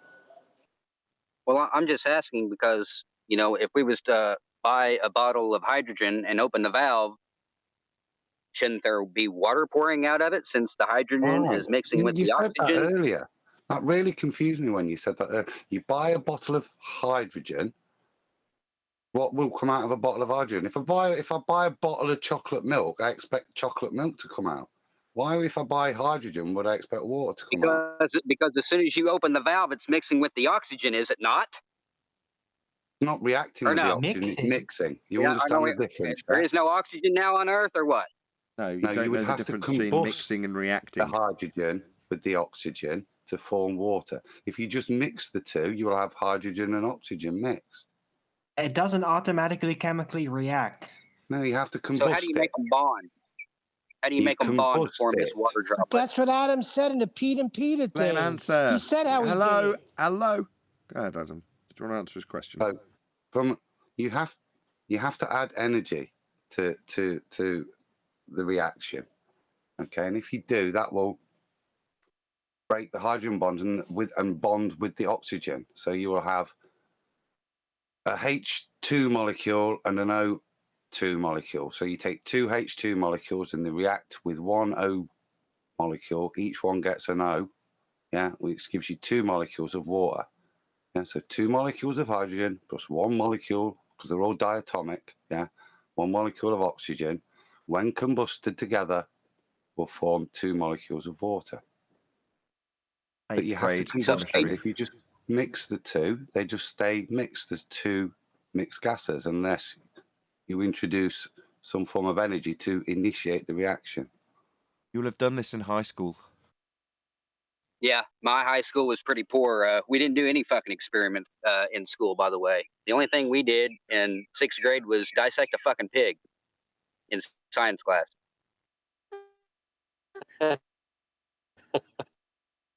Repeat after me. At least you had a pig. All we had was a frog. A better question you should all be asking is, and I think I have the answer, but I'm not coming out with it yet. I think I answered it about a year or 2 ago. Where does water come from? Because water vapor and the sunlight can take apart H2O. Takes apart the H2O molecule. Sunlight, for whatever reason, it's called photodissociation, where it breaks apart the H2O molecule. That's one of the reasons why we have the gas known as ozone. So how does it become water again? He just told you. No. H2O plus energy. Yeah, but it's just, how does it become water again? He didn't catch what you said, Brian. Brian, he's saying the opposite. He's saying, as a result of the sunlight, it gave it a technical term, dissociation or something along those lines. But he's saying, no, it breaks down the bonds in H2O. Yeah. The photodissociation, that's what they call it, when certain part of sunlight breaks apart the H2O, breaks apart water. I'll stand to be corrected. I think it's called hemolytic cleavage. It's a year since so you get a UV ray, which is sufficient to break the bond in the diatomic and form a free radical oxygen that will then, or 2, and they will then search out other O2s, which will then, they want to be stable because they're free radicals, so they'll force their way in and form a triatomic oxygen molecule. As I remember it best, I'm sure it cleaves the bond through UV light. Right. So you're saying search out cleavage? No, it's saying that photodissociation is something else. Photodissociation is when celebrities fake their own death. No. Photo I'm going to search out dissociation. cleavage. Photo dissociation is a term for when sunlight breaks up H2O. The question is not. Are we talking about ozone like or an water? electric reaction. We're talking about the sunlight breaking up H2O. Now, how does it come back to being water again? So it's what, in liquid state? How does the H2O that's broken up come back and rejoin and become You're going to water have to again? type this, Brian. I don't know what you're talking about. So what's it called? It's called photodissociation. It's where sunlight breaks apart the H2O molecule. H2O molecule, so of water, not ozone. No, it's the reason for ozone. Yeah, because it breaks up the H2O molecule, that the O's, the oxygens, then obviously will become ozone. Or a small portion of it. There you go. Photodissociation, separation due to the energy of light of water vapor into molecular hydrogen and molecular oxygen in the upper atmospheres. So it's cleaving both. There we go. Where is it? Oh, go away. Right, but it does naturally form ozone. Yeah, that just happens. exactly. You can smell it. That's secondary after this. The reaction is 2H2O plus HV, which is the ultraviolet light, leaves a cleavage of O2 plus 2H2, which is, like I say, the reverse of the combustion, in which HV represents a photon of an ultraviolet light. There you go.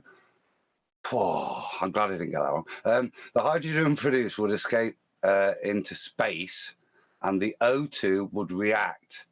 And I think this is where it goes on to form. Oh, it goes back to form water. The mythology of the ozone layer. See what I mean? Part of it goes off into space. Well, that's what that'll be their supposed 3% loss, won't it, of oxygen a year? Windows of the universe. Say another huge, massive, enormous thank you to both Discord and G+ panels for making today's after show possible. And of course, a massive thank you to all of you in either Nathan Oakley 1980 or Nathan Oakley premiering streams for hopefully smashing the super chat, liking, commenting, sharing, subscribing, hitting the PayPal link, smashing the thanks button, and all that good stuff. I've been Nathan Oakley, and I will see you all in the next video.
What a lovely day!